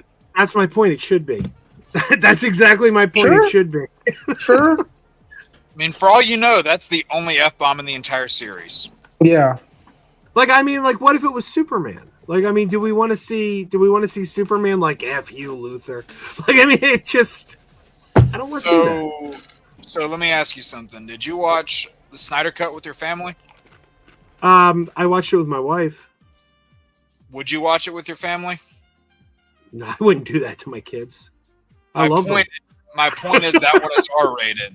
I know, and it's shit. Damn. I watched the Whedon cut with my kids. That knocked Omega out. Joe prefers the theatrical Justice League over the Snyder Cut. Yeah, but my whole family, my wife and kids, we quote the theatrical cut all the time. Every time we go to brunch, we quote The Flash. What is brunch? What is that? And like we'll be at brunch, we'll say The Flash would hate this right now. So yeah, we love that movie. Like the kids have seen that, they love it. But I wouldn't submit them to the. I love them too much to put them through the Snyder cut. I know, but again, go back to the main thing of like we shouldn't be beholden because of the history, the legacy of HBO. It's like, well, if you're watching them through HBO, there's more of a high chance that people will be swearing and using vulgar language than not. And again, you might be right that like this should have been PG-13 movie instead, but with the script that was given to James Gunn and DC Studios, it wasn't supposed to be a PG-13 story. But James Gunn's the leader, right? Like he is the leader, but I think he's also wanted to showcase that, like, okay, we could do PG-13 stuff and we could do rated R stuff. Yeah, but he already did the rated R stuff. We got Peacemaker and Creature Commandos, and Mr. Miracle is going to be rated R too. Like, I mean, he's proven he could do rated R stuff, but so far, Superman has been the only thing that has been for families. And Supergirl, I think I'm assuming is going to be. But even Supergirl, I mean, like, I don't have a problem with taking my kids to see it, but, you know, my friend Sean O'Rourke, he has a problem with taking his kids to see that because Supergirl's going to be a drunk in it. And I get that. I mean, I don't have an issue with it, but I get where he's coming from, too. I don't know. It could be that I'm just more. What's the right word? I'm more open to varieties just because, a lot of people were like, what's the deal with them? They're not in space or flying, whatnot. It's like, I'm more open to it if it's a grounded, even, it's almost like cringy to say now, grounded. If it's more less space opera-like and more down the street investigative story, I'm more open to seeing that. And if adults who are in the army or who have been in the military experience talk a little bit with vulgar, that to me isn't too big of a surprise deal. But again, I know some people aren't into that language. I don't think it's going to be primarily the language that's geared towards adults. I think it's going to be the violence in it. I'm not even necessarily the violence, but more so the material and the subject matter. Because I'll give you a great example. Mature rated game, but a game that I saw so many teenagers and younger kids playing. This game right here, Batman Arkham Knight. You see that M right there down there at the bottom? That means that the game may contain blood and gore, strong language, sexual content, etc. There is not a single F-bomb in this game. I don't care how far you dig, you will not find one. So I don't think we're. My point is that it's likely the subject matter that's going to be geared towards mature audiences. Yeah. And I don't think that they're going to drop 20 F-bombs a minute. I don't think we're going to reach any sort of consensus on it, so I do feel like we should probably move on from that one. But Dr. Midnight here with the $5 super chat, and I think this is in relation to the Green Lantern thing that you were talking about, Joe. I remember watching Christy Lemire saying that on TV when Roger Ebert had her and another critic as an attempt to replace him on his TV show. Is that what you're referencing? Is that exactly? It was when Roger Ebert could no longer speak anymore. He created a show called Roger Ebert Presents at the movies, and he he still did reviews on it. Like they would show him typing at a keyboard, and he would usually get somebody like German director, what's his name, Grizzly Man, The Mandalorian, Werner Herzog. Werner Herzog, as they're like he would do the narration of Roger Ebert's review. Yeah, and the I believe he was a Russian guy. The other critic was named Vishkovetsky. I can't remember his name. Young guy, real young critic. But yeah, that's it. Exactly. Okay. All right, so we're going to go over here. I'm trying to see where we stopped at. Dr. Midnight did a shout out. If you're watching live or VOD, click on the like, thumbs up button. It helps the channel grow. And click subscribe and the bell button for alerts of new shows and videos. Thank you so much for that shout out, Dr. Midnight. And like I said, by the way. Okay. By the way, the poll is live on Reloaded. I'll do the debunks poll here in a minute. Spacing Goes for the $5 super chat says, you're going to see I think I used all of them. Oh, nice. Toxic positivity is an obsession with positive thinking. It is a belief that people should be positive no matter what the circumstances. Okay, that's interesting. When I looked it up, it basically that's again. It was just it's more. Everybody's gonna. These are new terms that are being used where I think everybody's gonna have their own sort of like personal definition of what that is. But for me, again, unless I see some sort of negative into a community that would cause the community to experience harm, I don't really care too much about it. If somebody's making a little bit of money off of smiling and saying they love Star Wars, I don't really care too much. Alone with a $5 super chat, the 3C in his name stands for Casual Cinephile Critical Jake. Oh, he's a Jake. No. Also, I want to shout out. I made the joke about the 3Cs earlier, so I think they were just. He's telling you. Got it. Also, I was giving him credit for being a Jake, and now I feel like an asshole. He's not a Jake. Whatever, you know. I mean, I get the $5. Kidding. Mm-hmm. Also, I want to shout out to Koi Jandro as well. He's great at reviewing. Great shout outs for some reviewers. If you guys are looking for anybody new to give a follow to and check out, thank you so much. Thank you for the super chats. All right, so I think we have reached the end so far of the super chat waterfall we had there. Plumbers in space. Yeah, thank you guys so much, guys, for all the super chats. I do appreciate it. Top 3 in the Reloaded chat. We hit the goal, so these are your options. Comic book castings with wasted potential. So I'm assuming you're meaning like in all media, so voice acting, cartoons, live action, whatever. Okay. Top 3 video game characters, which we have not, that has not won. We put it up a few times and it hasn't won. So top 3 2000s movies. So I'm assuming you mean 2000 to 2009 or 2000 through 2009. Okay. And I added in top 3 movies you'll never watch again. So films that you watched one time and you'll never ever watch again. Got plenty of those. I will put up the poll in the debunks chat when we get to the bonus section or whatever. Which, by the way, if Omega, what were you going to say? So we just talked about one of mine. Yeah. Well, if Omega doesn't come back, we won't be doing the bonus category. So you just had to make a deposit on the boom bank. Okay.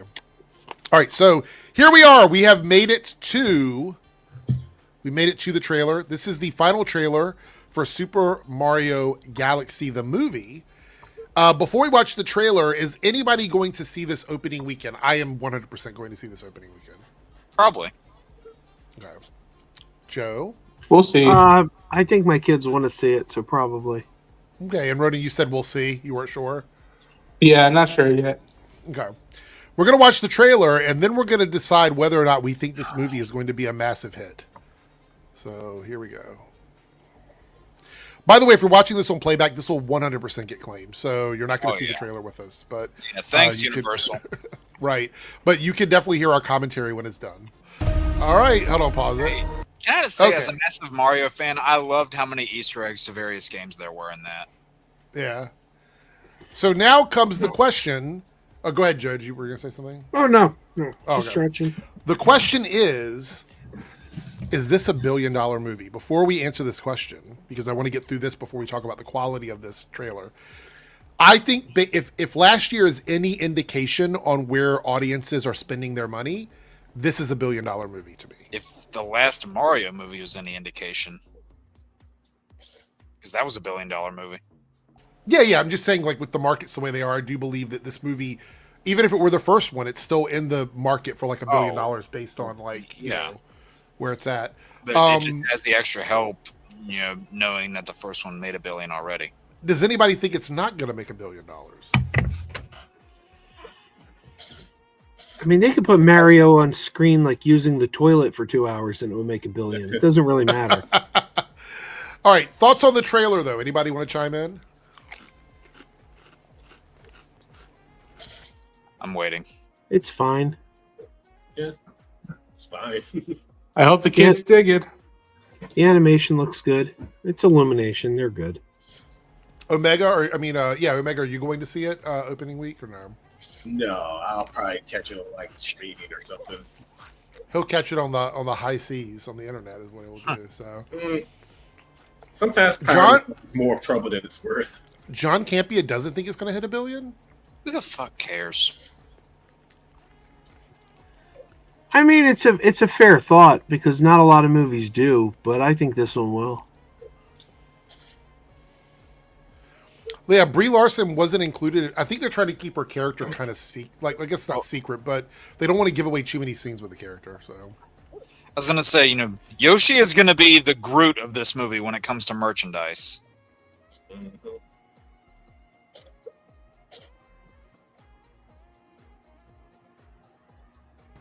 I'm just curious.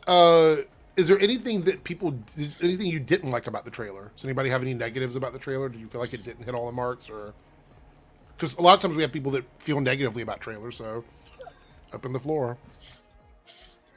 I didn't really have any issues with it. Like I said, I was just, as somebody that's been a Mario fan for like pretty much my entire life, I was happy to see just so many nods to previous games, and I'm not saying that's going to be the thing that makes up the story. I'm glad we didn't get too much of the story given away, but like the last shot you see the trailer of Mario and Yoshi, that's literally the cover of Super Mario Galaxy 2, the game. They throw in a number of things from both Galaxy titles. Bowser Jr. with the mask, where he's like changing blue, and he's got the paintbrush straight from Super Mario Sunshine, which turns 25 next year. And then you got all the different characters. Obviously, you got Birdo, who was the villain in Mario 2, like original Mario 2. I think they said Seth Rogen is back in this movie, so I imagine there's going to be a good bit of stuff coming from him. Then Superior Nav doesn't want to see Bowser again. I'd argue Bowser was the show stealer of the first movie. Would have been funnier if they brought in Bowser from Sha-Na-Na this time. Ted 2 of 25 says, love the idea of Brie Larson as Rosalina. Yeah, and she's a big gamer too, so there's that. Let's see here. I want to know who Matt Jarbo wants to see Super Mario smash at the end. Wait, what the hell did I just hear? Here, a request for Nintendo we're not talking about Is that what I just heard? Yeah, exactly. We're not talking about HBO Max stuff. Chris here says, my only gripe with the marketing is, doesn't it seem like there's much of a story, but the first one didn't put the story into its marketing either, so I don't really care. Yep. Okay, fair enough. What are you laughing about now? Laughing at Jarbo. Yeah. Nuts to butts. Yeah. All right, let me find the article here. By the way, did you guys see that the Avatar director spoke out and said the recent decision to move us from theatrical to streaming might give me the impression that the quality wasn't sufficient, but that couldn't be further from the truth. The movie deserves to be seen on the big screen. Did you guys see that? Oh, dang. I thought you meant James Cameron for a second. I was like, what? Wasn't that who? Wait, Is that Last Airbender, or it's been out for like 3 months, hasn't it? No. No. We're talking about Avatar: The Last Airbender. Oh, okay. Yeah. All right. Okay, so let's go ahead and we're going to talk about the Chud's favorite woman, which is Rachel Zegler. Now, Zeg. This is from it's an article from yesterday, and I thought we'd talk about it and get ahead of it because I'm pretty sure they have a million videos waiting to go out based on this article if they haven't already made them because it has. Aren't the Chuds bored of this already? No, because they make money off of it, so they're going to keep talking about her. But it says here, Rachel Zegler recalls backlash over her casting on Disney's Snow White. I refuse to assimilate for anybody else's comfort. I love the Star Trek shout out here with assimilate in the title. Rachel Zegler's looking back at all the backlash she received over her casting in Disney's live-action version of Snow White. In a new interview, Zegler recalls receiving negativity when she was cast in Steven Spielberg's West Side Story. I was told I wasn't enough of one thing for West Side Story and I'm too much of another for Snow White. It was a really confusing time to be in my early 20s and hearing that.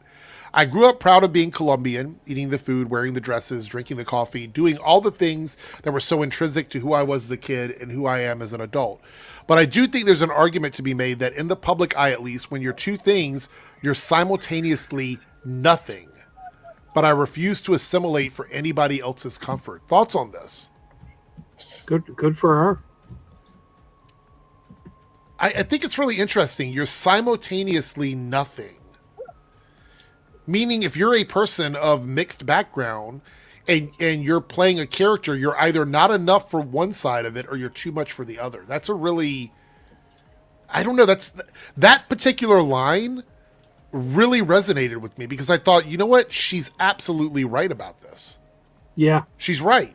Because she isn't white enough for Snow White, but she's also not Colombian enough for something else. You know what I mean? Like, but was obviously hired for some reason.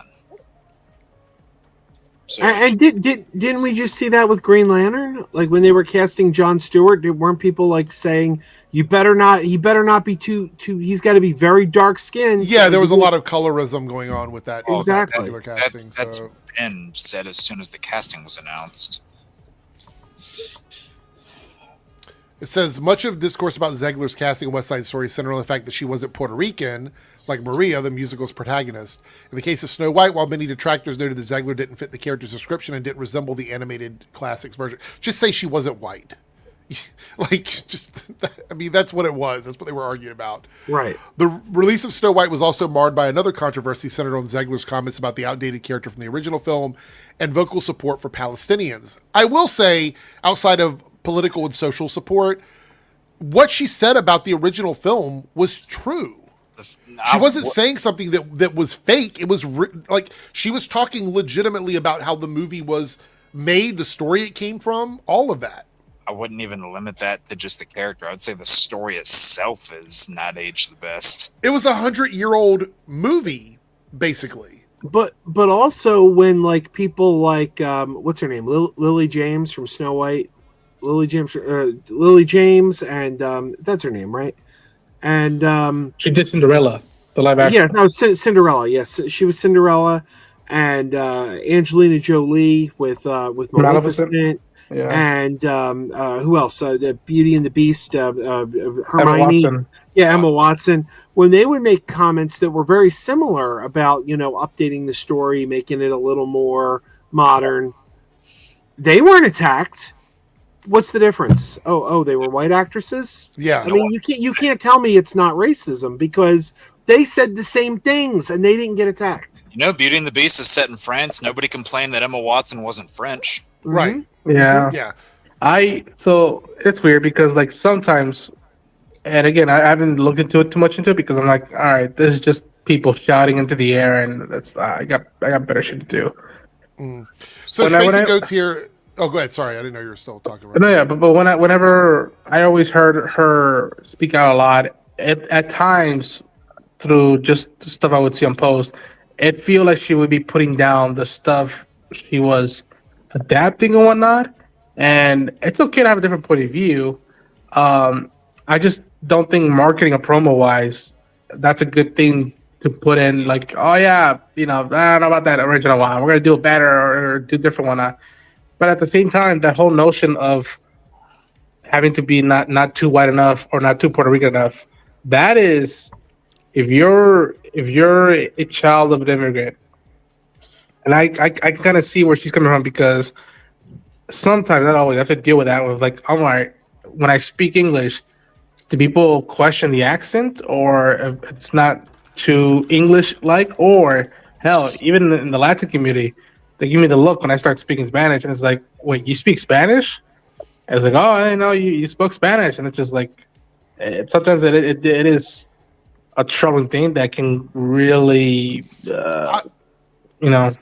I think I would say choose their wording poorly when talking about some of these, and I'm not saying they have the wrong idea or that the wrong mindset's going into it, but I think rather than saying hey, we're gonna do this thing better and kind of shoving to the side the thing you're adapting, just say, hey, this is how this was, like how this story was interpreted and adapted back then.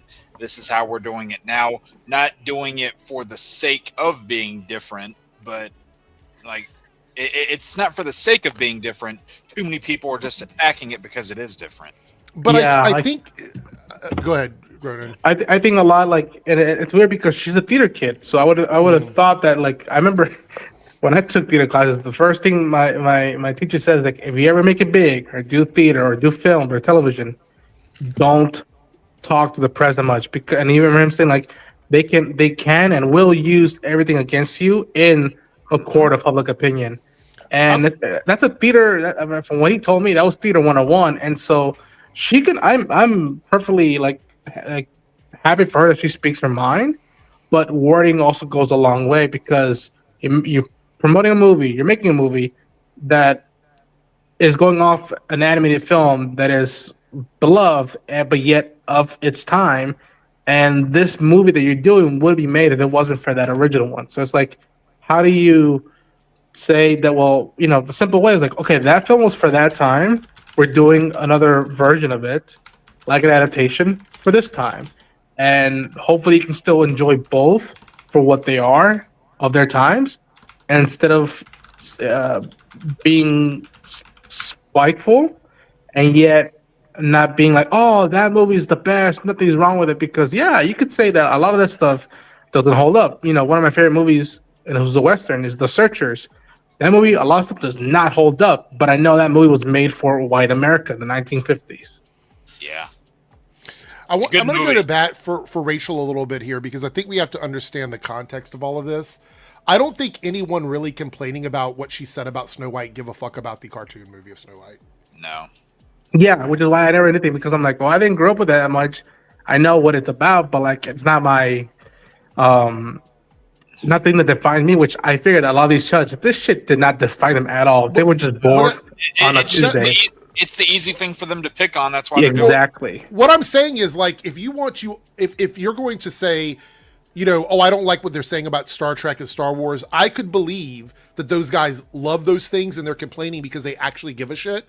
When it comes to Disney princess cartoons from 100 years ago, I don't think they give a fuck about those things. And that's why the discourse doesn't make any sense. Secondly, if she came out as a man and said, we're going to make this movie and it's going to be so much fucking better than the original, no one would bat an eye at that.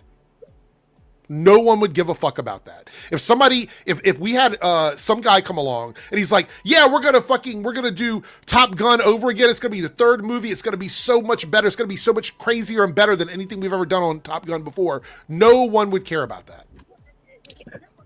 I agree. I get what you're saying.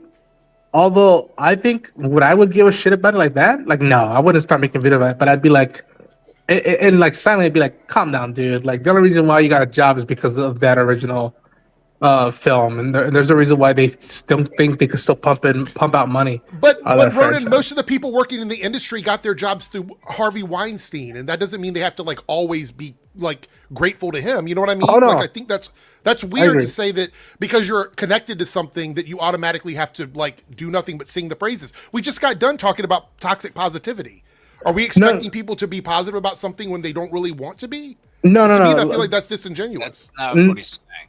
No, that's not what I'm saying. I'm not saying that you're saying that. I'm saying, like, from the perspective of culture, do we want people to only speak highly of something because we think they should, or should we let them make statements that they actually mean?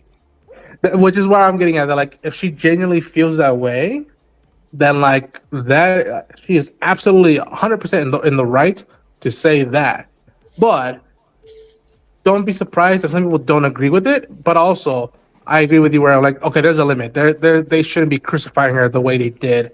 But did that make me feel bad? Because I'm like, okay, at some point, That's what I mean. I think the level of backlash was larger than the actual issue itself. Like you're saying, I think it's fair for people to have an issue about it. And Space and Goats even said something about like being a fan of it, and that's fair. And you can absolutely have some sort of personal issue with it, but the amount of outrage that she received and the amount of hate she received, it doesn't balance. It doesn't make sense. Yeah, like to me, I don't give a shit that much about Snow White, even the original film.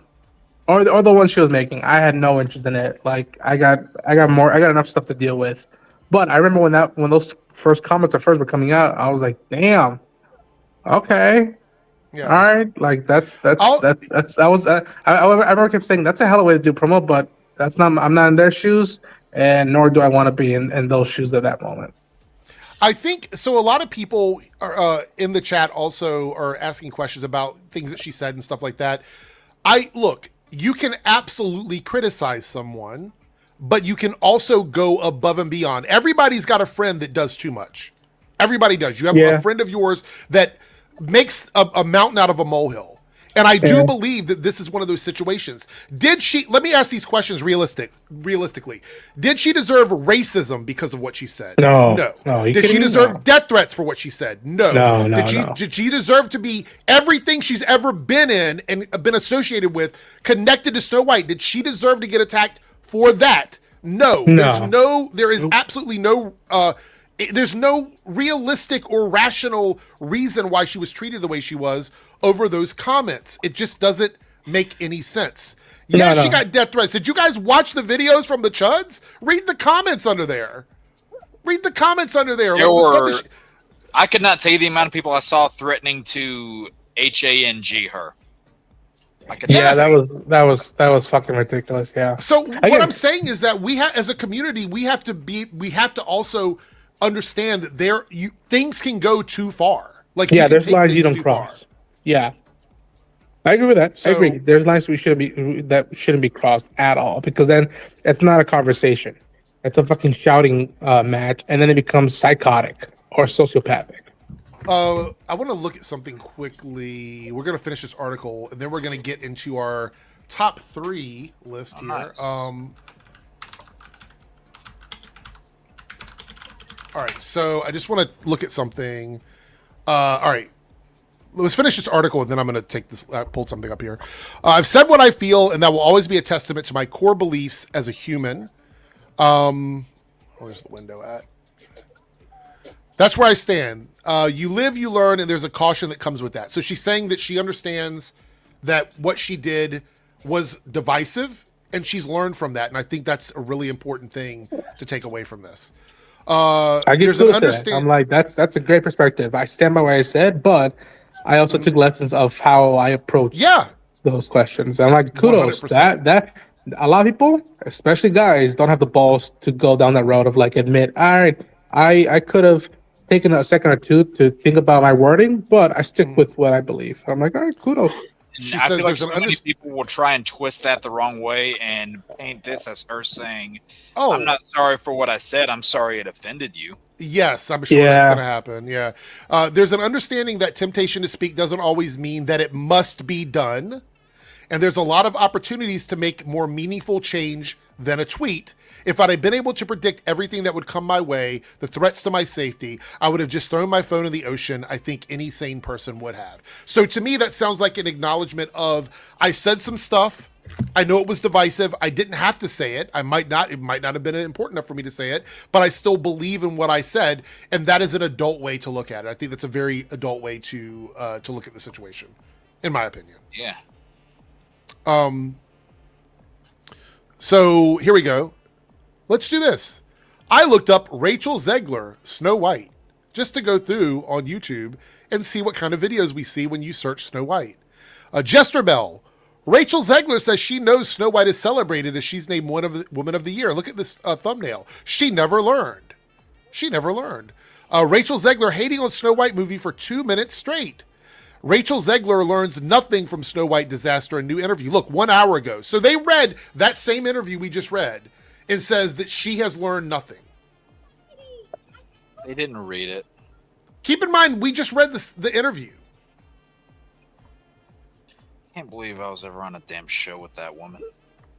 Rachel Zegler blames everyone but herself for the Snow White flopping. Jesus. This is an hour ago, which means it's the same article. This is what I'm fucking talking about. This is what I'm talking about. You couldn't even go, hey, we gave her shit.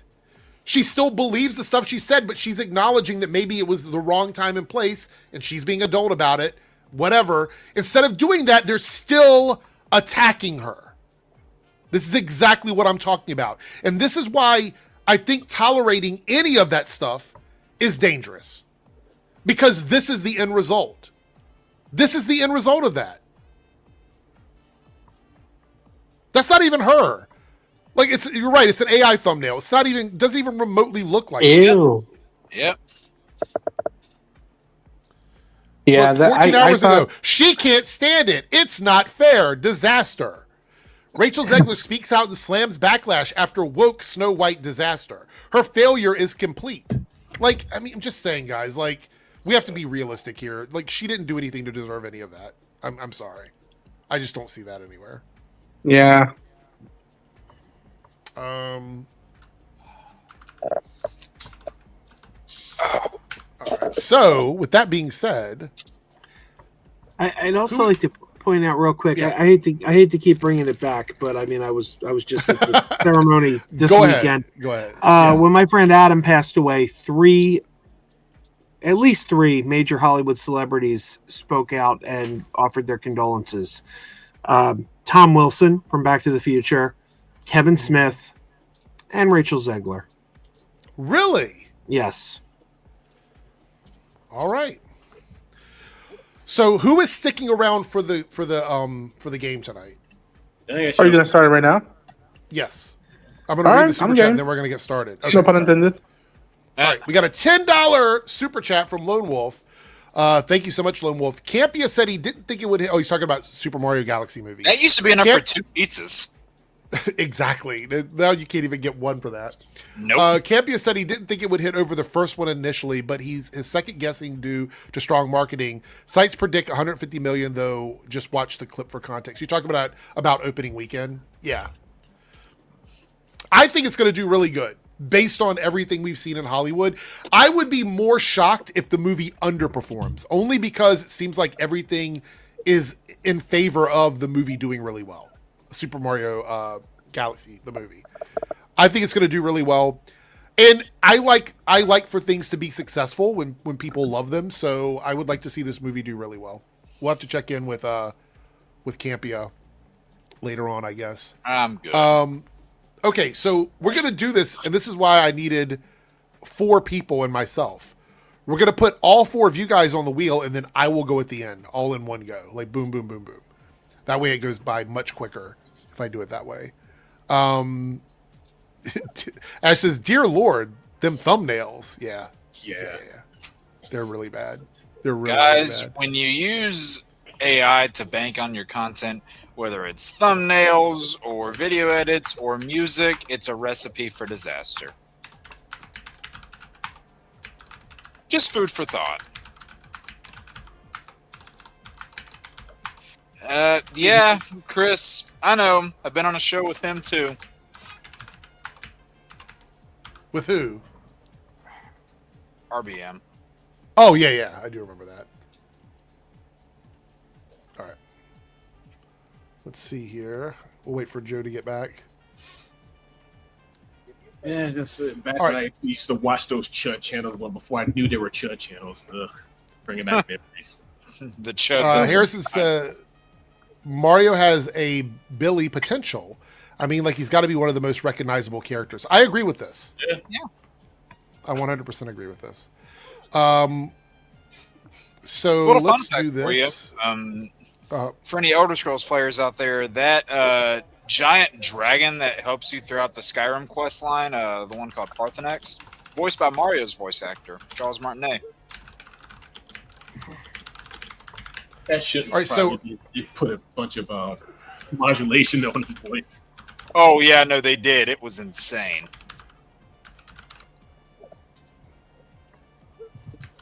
All right, so Since we hit the goal tonight in the Debunks chat earlier today during the Copecast, we didn't hit the goal, and I promised to give them the option to do a bonus stream. So that's what I'm going to do. There's an option for bonus stream. You guys can pick the day. So if you're in the Debunks chat and you want to pick a day for a bonus stream, you have your options there. So go ahead and pick one, and we will look at that later on. Is this all right? Stream you're looking at scheduling that's exclusively bonus topics? No, that's a stream just for the Debunks channel. So gotcha. I did one earlier today. So, all right, we're gonna spin this. All right, see you later, Reed. Have a good night. Thank you for being here. All right, so we're gonna spin the wheel. What we're doing here, I'm gonna make this very clear to the chat tonight because I really want one. Hamburgers are good, and tomatoes are bad. So, you don't like tomato Christian said. Not today. We'll just pretend I don't. Gotta go, chat. Eric, great stream always. Good night, everyone, and stay safe out there. Yes, see you later, Christian. Thank you for being here. Appreciate it. So you're gonna pick a movie that you personally like that you know the majority of people don't like, and you're gonna explain why you like it and why people are wrong. That's what this is. So yeah. See you later, Ash. Have a great night. Thank you guys so much. It'd be funny if we made an argument that said nobody could rebuttal. Well, I'm not recommending that, but it would be fun. No. We're not going to do that. But we're not going to go back and forth like ping pong. Like if you make your stance and somebody wants to just kind of question what you say, we can do it a couple times, but we're not going to rebut back and forth. I will call it at a certain point. So you will call actually. time. I will actually start a timer. Look, this is what I'm going to do. I'm going to start a timer. Chess clock. I'm going to do a stopwatch on here. Hold on. Simple stopwatch. Right here. I got it in front of me. It's going to have a time. You get 3 minutes max to go back and forth. And at the end of that 3 minutes, we move on. We move on. All right. So here we go. That means after 3 minutes, shut the hell up. Yep. We move on. 100%. And first up, we have Omega. God. All right, so go ahead. All right. The first Suicide Squad movie. I knew that was going to be one of them. You keep in mind you like this, but you know people don't like it, right? I know people don't like it. I know it's not a well-made movie, but I still enjoyed it. What can I say? It's a bad movie, yes, but I still like it. Is anybody going to challenge him on that? Like, does anybody think it's awful and they don't understand why he likes it, or we can move on? It's up to you guys. I mean, I don't think it's good, but I get why you would have fun with it. I think it's a fun movie. I'll go for it. I mean, I'm not that big a fan of Studio Squad myself, but you know. Okay. I think that movie feels more like a music video than a film. I think that the knowledge. What do you got against music videos, Ronan? What do you got against music? Just kidding. Go ahead. Oh no, I grew up with MTV. Me too. But I remember being like, wait, this feels nothing like the first teaser that was the initial concept. And then this was right before I started like diving into the internet and be like, what's the behind the scenes like? And finding out that it was edited by a company that makes trailers, I was like, well, that makes more sense.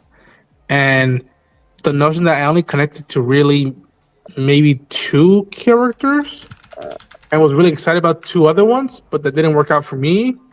Enchantress, man, that voodoo dance shit, like I was like, yo, she's a badass in the comics and she doesn't look like she just stepped out of Hot Topic. Like, what's happening?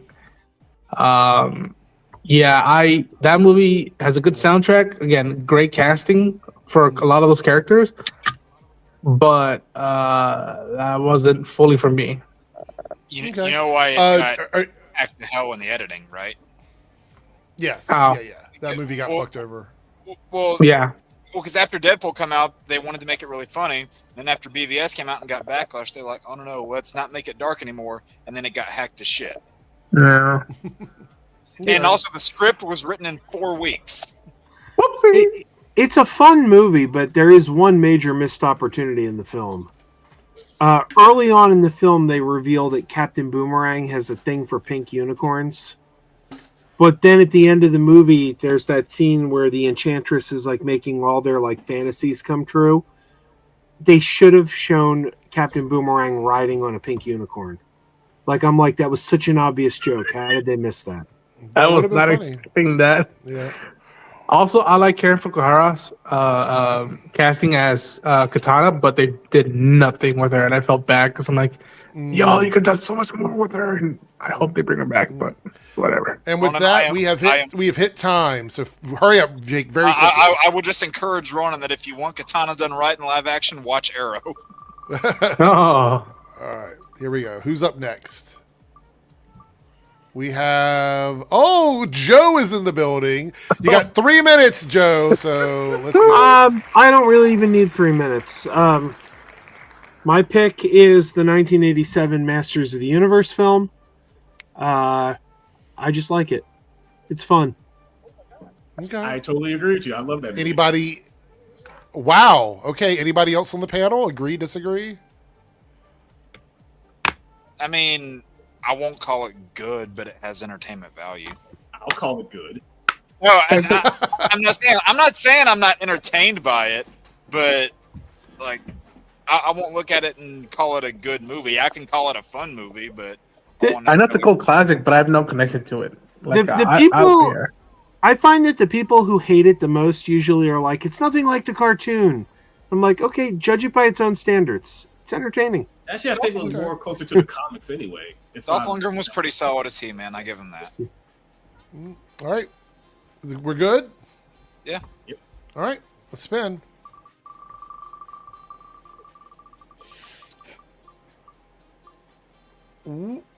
Oh, we are on Jake. So, Jake, your 3 minutes starts now. All right, I'll go ahead and do this one first. I'm just going to go ahead and say it. Spider-Man 3.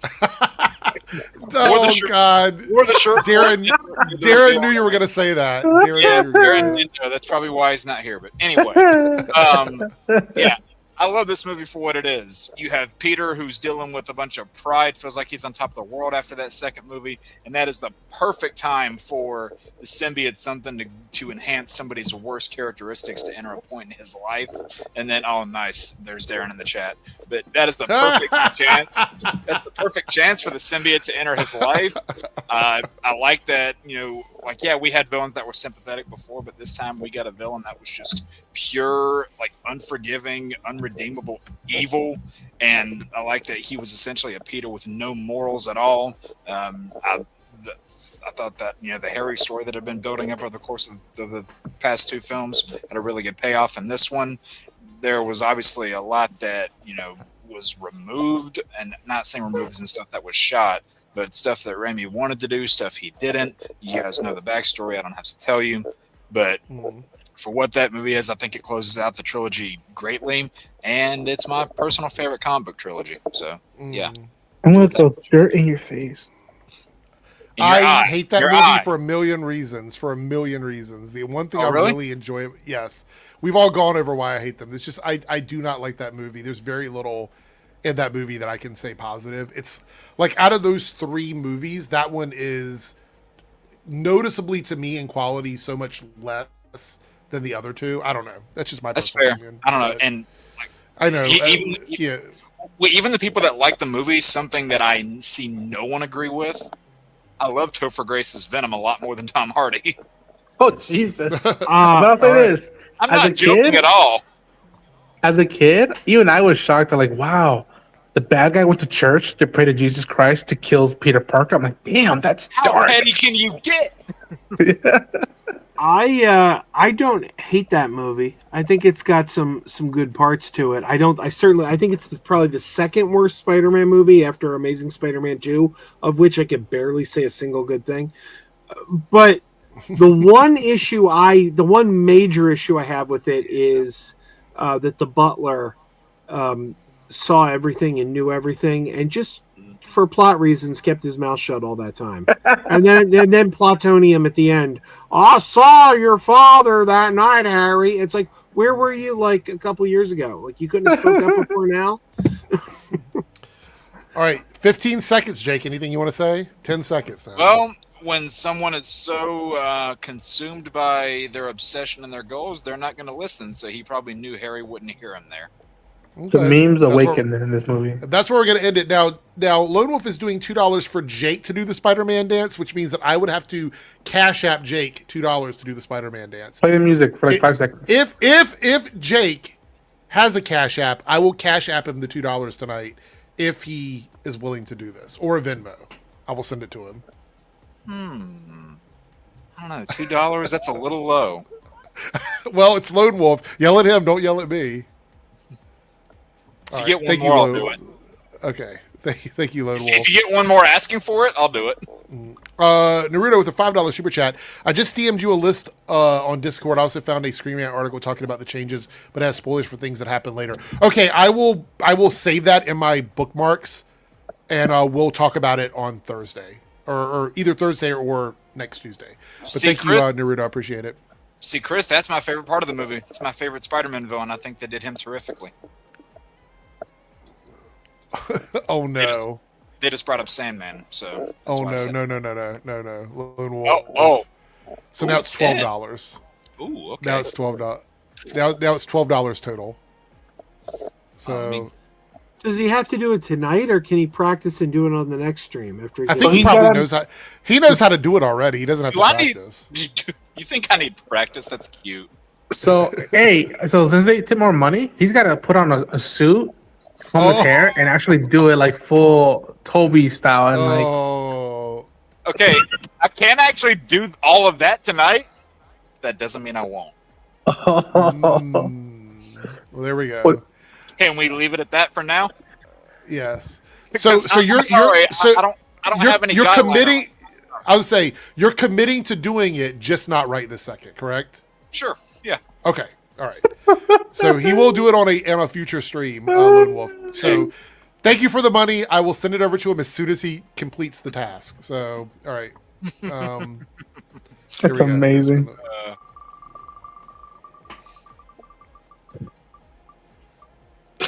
Wow! It's rigged. Rigamoris.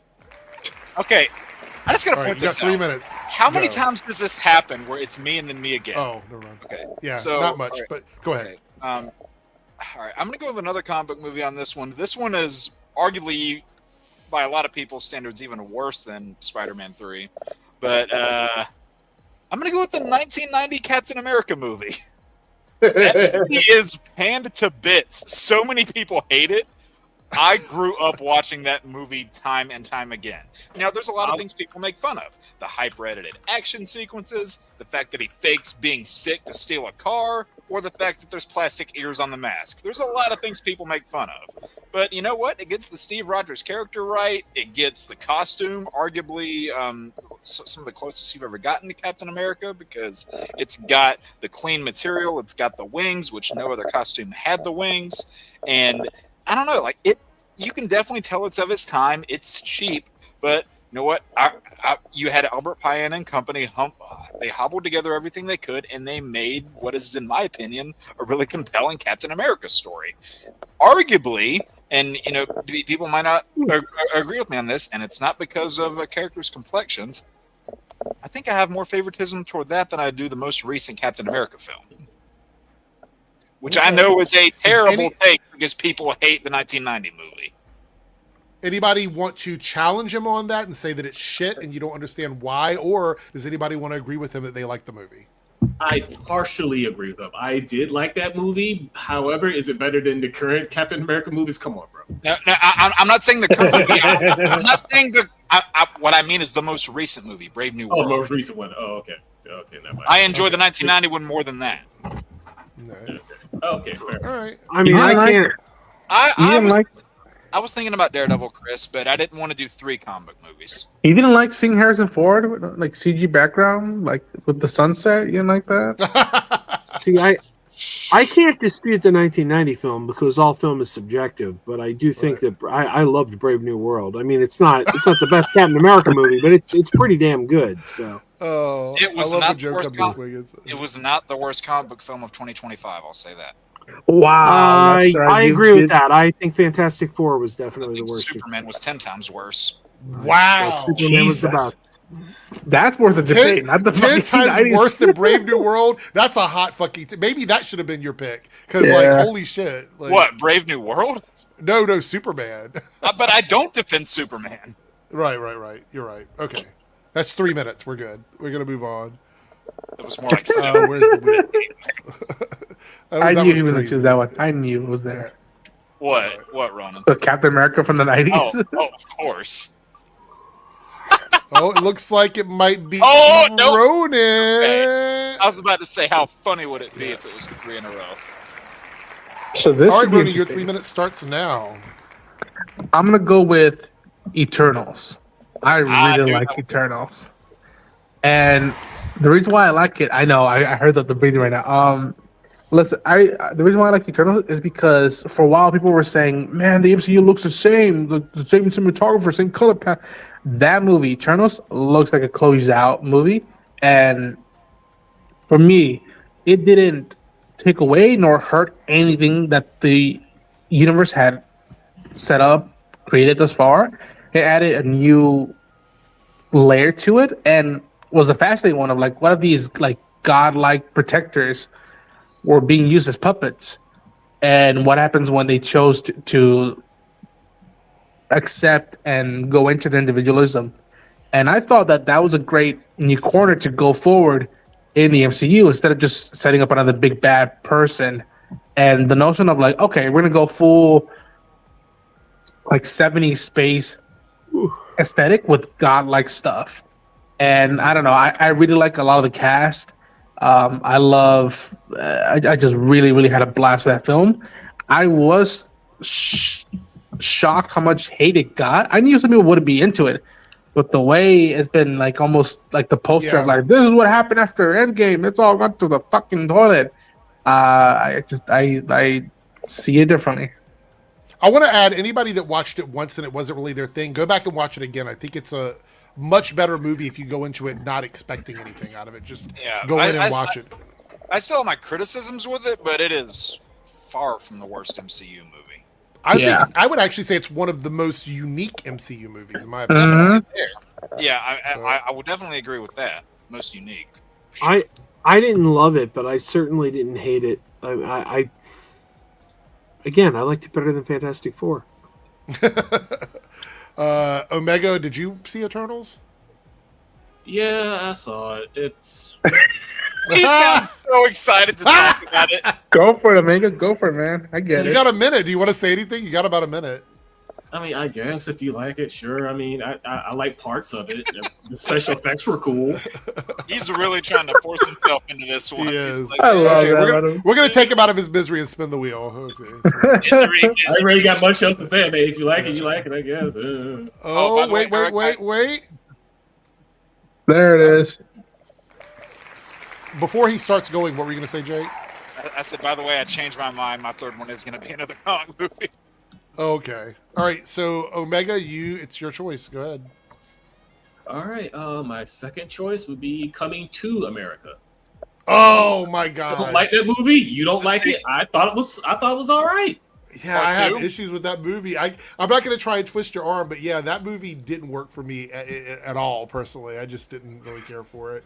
You're talking about part 2? I actually think my issue with it, Omega, is I love the first one so much. I don't know if there would have been a sequel that would have that I would have liked. I get to be that. honest. Yes, because the first movie was so strong. It's just that when the second one, I think the second one was meant to be like a musical or a play, and they just adapted it to the film. But of course, That's it wasn't a good enough to point. be. Of course, it wasn't good enough to be in the theater, so they just went ahead Yeah. and put it on. What was it on Amazon? Yes. Yeah. Yeah. It was when they put it on Amazon, so it was like, hey, good enough. Anybody coming to America too is Because terrible. Terrible. I mean, I get it. Never saw it. Why people? I didn't think it was funny, but again, humor is very subjective. I tried Yeah, I watching mean, it. if you did see it, you would know that Wesley Snipes' character completely chews the screen. I mean, the scene, he just completely takes over. I tried Oh, watching getting it. a little support from I fell Cameron. asleep. $1 super chat supporting the stream. Thank you so much. I do appreciate it, Cameron. Thank you. You said you fell asleep, Jake? I fell asleep during that movie. Oh my god. All right. Well, let's move on and put everybody out of their misery on that one. And let's see what we got. Who is up next? It is going to be, oh my God. Oh my God. Jake again. All right. So, Eric, I'll give you a little bit of relief on this one because I know this is a movie you like, but a lot of people don't, even though this movie made a shit ton of money. Love and Thunder? Hell no. Say this little movie from 2022 called Doctor Strange and the Multiverse of Madness. Yes! Oh, boy. A lot of people tear that movie apart, but I love it too. One of Raimi's best movies, in my opinion.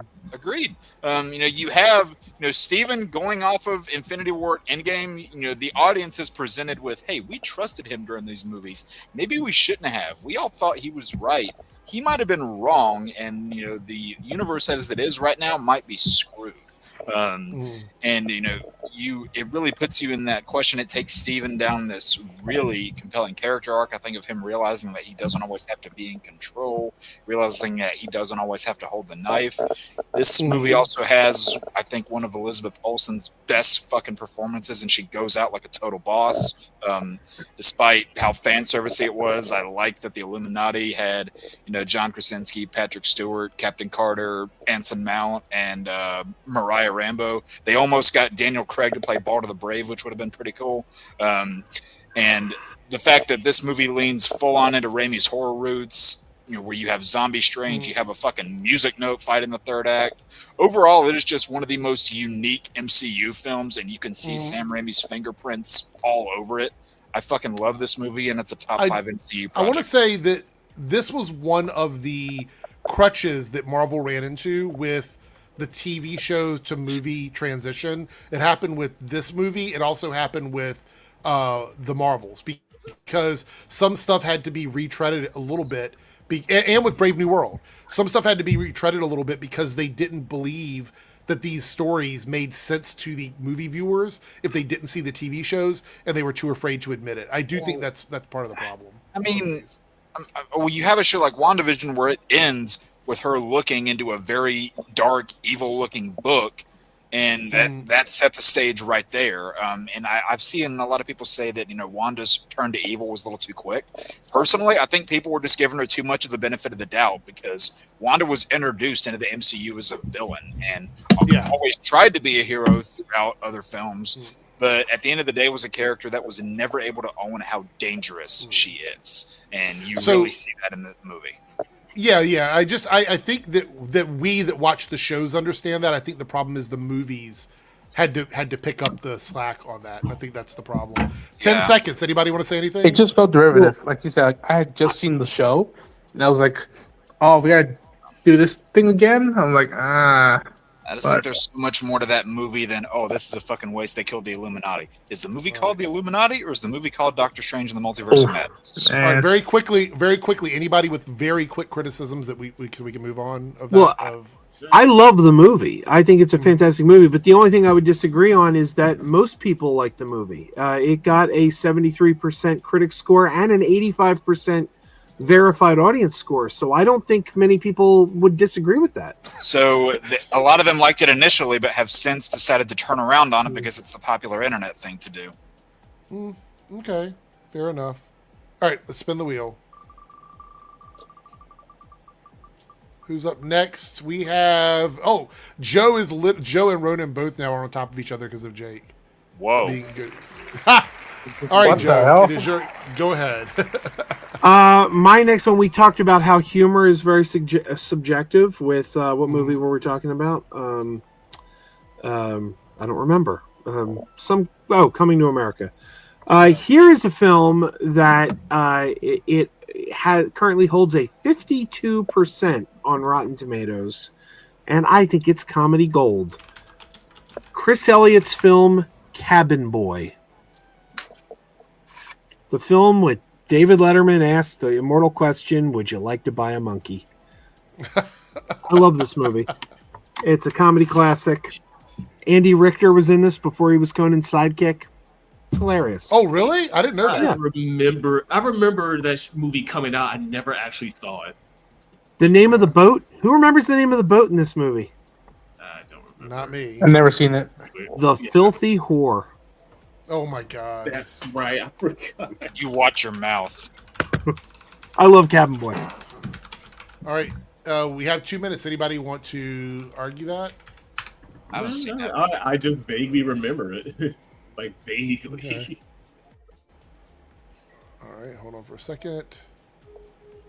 All right. Well, then we're going to go ahead and spin the wheel.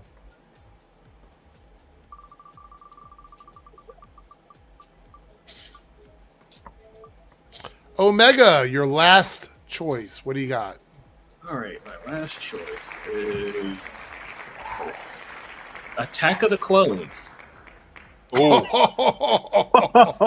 of the prequels, it was my favorite one. Oh man. All right, we only got 3 minutes, guys. So I mean, I was debating doing a Star Wars movie for one of mine, but it wasn't that one. Listen, that movie was the first Star Wars movie I saw in theaters, so that's my connection to it. Having said that, there are cool sequences, there are cool moments. Jango Fett, Padme's hot, cool. The others Uncle Owen, the Zamperu. But man, it's the one like that and Last Jedi and Rise of Skywalker are the ones I revisit the least. Yeah, and see, the Phantom Menace was the first one I saw. That's why I have attachment to that one. And Attack of the Clones, I think there are moments in it that are charming, but overall, I think from a writing standpoint, it is a Wow. I'm not a fan of the. The freaking seismic charge. That The asteroid. Yeah. That's where the ship was cool. The fact that Mace, people are swinging in. Darth Maul was God. Attack of the Clones is the best of the prequels. Wow. JYC here. Omega just spitting facts. I'm not a fan of the prequels, but I will say it's the second best of the prequels after after Revenge of the Sith. Each of the prequels got a little bit better than the one before it. Digger says people should go back and actually watch Revenge of the Sith. Same, I go 3-1-2. Yeah. What else? Man. Okay, also, I only think Revenge of the Sith is the 5th best overall, so maybe there's that. I mean, I don't know, man. Like, and again, I get it. There's arc and that stuff, but like Obi-Wan's a dick to Anakin the whole time, and so I'm like, and fucking Anakin, man, like, I don't think I ever got that bad as a teenager, but I was just like, fuck, man, he'd be an annoying ass little brother. I'm like, god damn. Yeah, like, that line where they're like, Master, we've come to rescue you. Good job. That is probably the best line of dialogue in the entire prequel trilogy because it's so Star Wars. Like, that is such a Star Wars line. You were the chosen one. I prefer, so this is how Liberty dies with thunder's applause. I prefer that, I think. I think, I'll say this about the prequels, and again, they're part of my DNA as a kid. The most consistent good thing that I think is unanimous is the music. John Williams stretch and snap his finger. He was like, "Hold my beer. I still got a lot of stuff to add to Star Wars." So I'll give him that. Yeah. And Across the Stars is an amazing piece of music. The chase on Coruscant, I dug as a kid. I love that meme where they're telling John Williams, like, it's only a funeral theme. You don't have to go so hard. And John Williams is like, okay, damn. All right. We're going to move on. Let's see who's up next. It is going to be Omega. Oh, Ronan's going to do both of his back to back. Wow. Omega. Yeah. Well, go ahead before Joe answers. Omega, do you like sand? No, it's rough and it gets everywhere. All right. Yes, so it does. Joe, it is your final choice. You got 3 minutes to go. I will defend this movie to the death. It holds 22% currently on Rotten Tomatoes.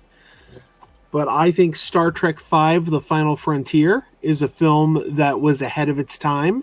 And it redefined what the Vulcans could be. And I think this is a wonderful movie. Has a lot of humor that comes from the characters themselves, who they are. Like having Sulu and Chekhov lost in the woods. That's funny because they're Sulu and Chekhov. They're the navigators and helmsmen of a starship. They're lost. So Scotty, I know the ship like the back of my hand. Then he bangs his head. it's funny because it was Scotty. Like the humor comes from the characters, and the whole Cybok story, a Vulcan who rejects logic, that made sense, and we saw that echo in Enterprise and Star Trek Discovery when we learned there were other Vulcans that were this was the blueprint. We had never seen a Vulcan that had rejected Vulcan society before, and then we did again, and it started here. I love this movie.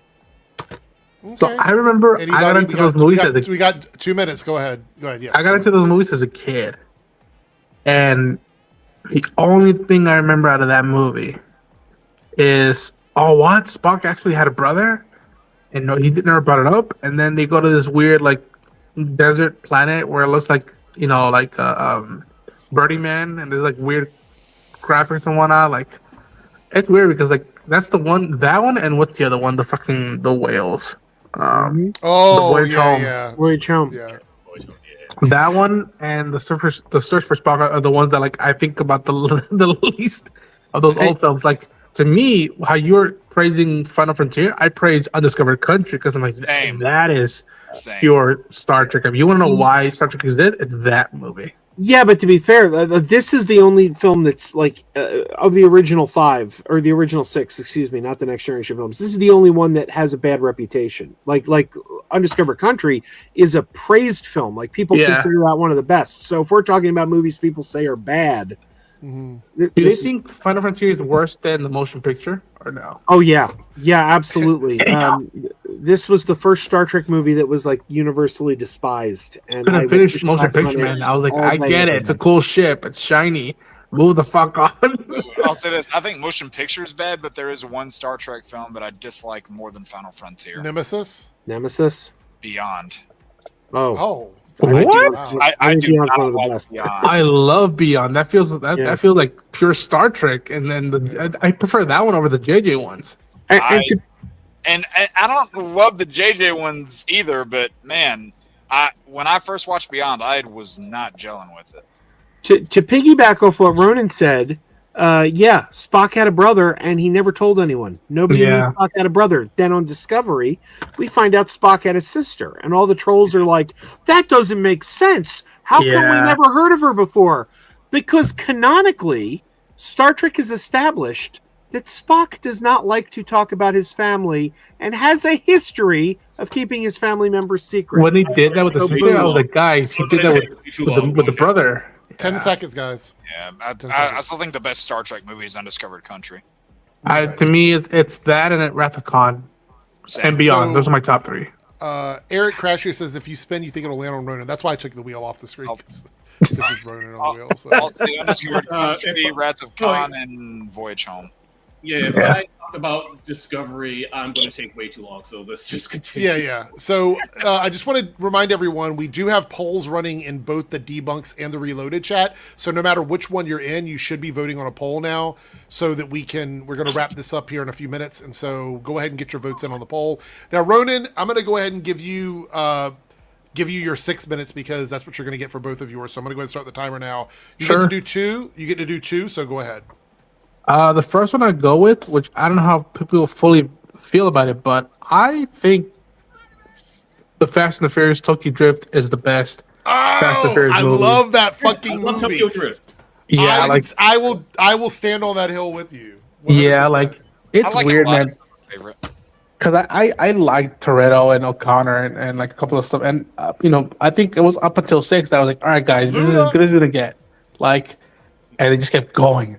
And going. I'm like, I have not seen the films since 8, and I went to those last 2 films by force because someone was paying my ticket. I was like, I said goodbye after 6, but Tokyo Drift, dude, again. Yes, best soundtrack was Tokyo Drift too. It was the best soundtrack out of Fast and Furious. To me, it's besides the original, it's about something. It's about a dude who keeps running away from his responsibilities and his matureness, and then he meets a guy who takes him under his wing and tells him, "Oh yeah, I came to Tokyo because this is my Mexico. I and like I had to come here and get away." And like, I love that it took someone who, the main dude wrecks his car, takes him under his wing, and shows him, "Hey man, just focus in on this." And I don't know. I have a very, very, very warm spot for Tokyo Drift in my heart, and I would argue that what makes Tokyo Drift so good is it's a movie that doesn't need a sequel. It's like it's its own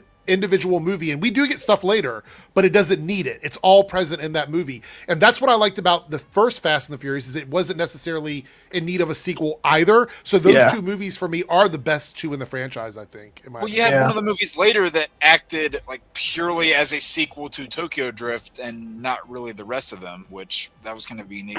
Yeah, as a kid, dude, it hurt. They're like, what? We're never gonna see Sean and them. Like, what's happening? And like, as a kid, man, losing Han, that was crushed. I was like, oh, you gotta be kidding, man. That was rough.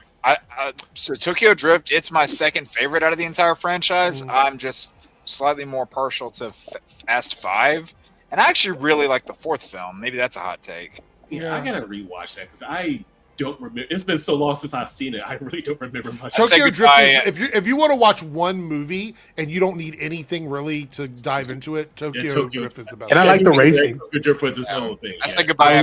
About racing. I love the drifting. Like one of my goals is to go back to Japan, and like I regret it not doing when I first went there, but go to like one of the spots where they filmed it, where like Han is giving Sean like the advice of like, you are, who you choose to hang around with says a lot who you are. And I was like, I want to do that. I want to do Drift just once out of respect for that film. And that movie got me into looking into a manga that I think heavily inspired the film, which is Initial D. And I'm like, I got to get into that. Very quick story. I went and told my folks what the Fast movies have devolved into now. And I said, yeah, in the last one they had superpowers and went to space. My mom looked at me dead in the face and went, what the fuck? They went to space? And my mom doesn't normally talk like that. So, whenever she drops an F-bomb, that's how wild it gets. All right. So, Ronan, you have about 2.5 minutes now on your second one. So go ahead. Or your last one, I should say. Again, I haven't revisited the fan base to see how they feel about it. But, like, I remember people weren't into the Wolverine when it came out and all that stuff. And listen, Logan is my favorite comic movie of all time, I think. But the Wolverine is a very underrated film in my opinion. Like that movie, and again, is it perfect? No. I think one thing I would have done, and again, I love Famke Janssen and Jean Grey, but like I would have cut down a lot of that stuff and just hone in on Logan in Japan. The notion that this dude who's Canadian but acts very much like a American cowboy with no manners, none of the stuff, and slowly you see this dude regain his humanity. I adore that film. Yes, I could have done without the giant 10-foot Silver Samurai robot. It should have just been a dude. Right here, Columbia says the Wolverine was really good. Ronan's on fire right now. I think almost everything about that movie is successful except for the Silver Samurai twist. That's if you just make the Silver Samurai just a normal dude, it hits a lot more, I think. Like the comics, That's like there was so much I adore about that film, and like I remember like I was also the right age. I think I was 15, 14. I think I was 13 or 14. What year did that come out? I think 2013. 2013. So, I was like 16, 17. And I was like, that was the right age. And we, like, up until that point, other than the mansion sequence in X2, that was the most violent we had seen Wolverine. I'm like, damn, I wish it was always like this. Like, and I don't know. I love that movie. And the music. Marco Beltrami's score is just heartbreaking. Like, it is Frank Weller, Chris Claremont out the wazoo. All right, like that whole opening sequence with the bear, like that. It's literally right out of the pages. It's an adaptation, but it's literally out of the pages. Yeah. See, my only criticism there would be I love the movie. My only criticism there would be I've never heard anyone say they don't like this. In fact, I've heard lots of people say they don't like it. I'm looking at the Rotten Tomatoes and both critic and audience score, and it's very positively received. It seems. So even if people like it initially, even still today, it's not talked about. You have people memeing on X-Men Origins, people praising Logan, and this one just kind of flies under the radar. I'll say this: the Wolverine, alongside Logan, but the Wolverine specifically, I prefer it over a lot of the MCU films, and I love the MCU. Wow. Okay. There's something. There's something about holding on a character like that, and yes, he's 6 foot whatever, but like. I don't know. There was an earnest to it, and I was like, again, that was one of the big reasons I wanted to go to Japan was out of seeing that movie. Yeah.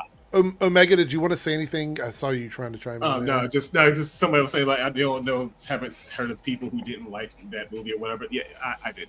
I don't like any of that movies. Okay. Yep. A given. Well, all right, so that's everybody else's. Now I'm going to give mine, and I'm not really going to give myself any time. I'll just cut people off, whenever I decide. But I won't give myself any time because I'm not going to need 3 minutes. But in the chat, let us know whose choices you liked the most, even if it's just one out of the three. So we're going to start out with my first one, which isn't poorly received in terms of critical reception, but I do know that people consider it to be the worst of its franchise, and that is Thor 2: The Dark World. I know a lot of people think that movie is bad. I've heard people argue with me that it's bad. I've heard people put it at the bottom of their MCU list as being in the bottom 5 of those movies. And I think it's weird because I do believe, if you look online, you'll see that most of the reception seemed to be positive towards that movie. But now as it's gone on, like Jake would say, I hear a lot of people shit talking it because we've had other Thor movies since Thor 2. And so people's opinion has changed of it. I will defend it. Yeah, I would defend it, even though I know that there are things in it that aren't great because, like I said, I like stuff that I like. I think that Loki is incredible in that movie. And matter of fact, it's a better Loki movie than it is a Thor movie, in my opinion. I do think that the elf storyline wasn't handled as well. I think there was a little bit of an issue with making that really land. But I still really love Thor 2: The Dark World. Anybody want to chime in on that? I'd say it's the second best Thor movie. Yeah, even as a kid, I was just like, the only parts I like about this movie is when Loki and Thor are together and when Natalie Portman's on screen. And maybe Kat Dennings a little bit. That is it. Like the Dark Elves. And again, I remember even before Endgame, when someone mentioned that, I'd be like, ooh. And then lo and behold, at Endgame, fucking Thor does that as a bit. Like the Dark Elves. I'm like, yeah. Yeah, I did at least appreciate the fact that Endgame, made that movie relevant again in the grand scheme of things. I'll give it that. Yeah. I did think it's one of I always thought it was one of the weaker MCU movies, but that I never thought it was bad. Like I always said, like, if you put 3 great hamburgers in front of me and they're all great and you say rank them from best to worst, well, the worst one's still going to be great. You know what I mean? So I this isn't a movie that sucks. Like if you ask me what's the worst MCU movie, I'm going to say Black Panther 2 every time. But I think this is a good movie. I just don't think I think it's just better. I get it. Yeah. I think this is better than both of Taika Waititi's Thor movies. Wouldn't agree there. I think Taika Waititi's are the 2 best. So. I'm going to go out on a limb with these next 2 and see if anybody knows these movies because they're older movies and I don't know if people are going to remember them or not. I'm going to go off on a limb and say Showgirls, which was a Elizabeth Berkley movie about being in Las Vegas. Yeah, I remember that one. Man. It's a guilty pleasure movie of me. Man. Yeah, or like her knocking the fries over and overacting with the fries. Just everything about this movie is wrong, but it's so wrong that it's circled back to right for me. Like I watched the movie and genuinely love how stupid the movie is. So even though people say it's bad, for me, it's a fun movie. And I think the score probably reflects it. I'm pretty sure that the critic and the fan score on Rotten Tomatoes for Showgirls is probably very, very low. If I should not have seen that movie at as young of an age as I did because, things went on up here. That's all I'll say. Yeah. Look, Lone Wolf says Black Panther 2 the worst? What? It's not my favorite, but I don't think it's anywhere near the worst. I hate it. Yeah, I'd say Black Panther 2 and Eternals are probably my 2 least favorite. Wow! And the original Doctor Strange. I love Multiverse of Madness, but I don't care for the first one. Jake's mind is going to explode. I don't want whatever drugs he's on. All right, so my last movie, because I don't think anybody's going to try to change my mind about Showgirls. No, my last movie. It's not. I'm not saying Showgirls is good, but it's fun. Yeah, my last movie is a movie that I cannot wait to see where they take it, depending on what happens with Scary Movie, and that is White Chicks. I love White Chicks. It is one of the dumbest movies. Not like that movie? It's got bad scores online. I saw that as a kid. I dug it as a kid. Oh, let me see. Oh, I dug White Chicks. What the score kid. is. So White Chicks. White Chicks has. Sorry. Whoa. Yeah, that's right. Is anyone hearing that? Mhm. There you go. We good now? What See, was it? I think it's fixed. I don't know. It had some weird. Was it on yours? feedback. Was it you, Omega? No, I don't think it was bad. I didn't touch anything. I was hearing like a weird static. I could hear them, but I couldn't hear you for a minute, Eric. Oh, weird. Okay. Anyway, yeah, I don't know what the problem was. I haven't touched anything, so I don't know. It's StreamYard being StreamYard, I guess. StreamYard is killing this channel. Yeah, exactly. White Chicks is great though. It's a totally like politically incorrect, I think, in a lot of ways, but I still think it's a stupid, funny movie. So those are my movies. I love White Chicks. Easy day, like, So let us know in the chat whose list you like the most. Both the I'm film very title curious. and not the film title. Yeah. We do have some super chats while people are writing their list out or saying which one they like. Cameron with a $2 super chat. Have you seen the absolute scarecrow look? I have, but we'll share it here so people can see it. It is creepy as fuck. Oh, yeah. Here is the absolute scarecrow, which is Jesus. That's unnerving for sure. Looks like the what's the name from the first Subway movie? What's his name? The guy who would rotate his chest. Oh God, I know his name too. Damn it, I can't think of it. Does anybody in the chat know? I'm drawing a blank on The it. dude in the gas mask. Carl Rupin or something. Carl, yeah. Yeah. Carl. Okay. The top of the Thule Society. Yeah. Yeah. Oh, okay, apparently I got one for being the most well-rounded list. So, White Chicks is dumb, Ted. I mean, it is. Like, it's. I'm not going to try and convince you it's not. I happen to enjoy it. The moment when they start sharding in the toilet. Yeah. It knows what it is. I'm lactose intolerant. It's so funny. Like, I'm laughing in the first 5 minutes in that movie when dude just walks in the store and starts yelling random Spanish to the guy behind the counter. I'm laughing in the first when the lady rolls by in the wheelchair after she had sex with what's his name. Yeah. It's like she's like, oh, I can't wait to get together again or whatever. It's so stupid. By the way, Ronan, I'm sorry for calling that random Spanish. I didn't understand what they were saying. Wait, what? What are we talking about? I referred to it as random Spanish because when I was a tyke, I didn't understand what they were saying. Oh, gotcha. Load with a $5 super chat. Guys, since you're YouTubers, I saw something recently I'd like to ask your opinion. The sending 2 screenshots on Discord just made me go, well, let me see what these screenshots are. Well, Ted, I also love the movie, so you are not alone, sir. All right. Open link. We'll do this a separate one. And then one more. God, now I gotta find a suit to do that damn dance. Actually, I think I have a black suit jacket along with a button down. Are these in the order that you want me to talk about them? Okay, Wolf? question I'm for just panelists curious. right quick. Yeah. Question for panelists right quick. If I'm doing that whole dance thing, do I have to color my hair black? No, I don't think so. No. Okay. Good. I was going to say, that would take forever to get out. I think you sent them to me in order, I think. Okay. All right. So let's look at these here. And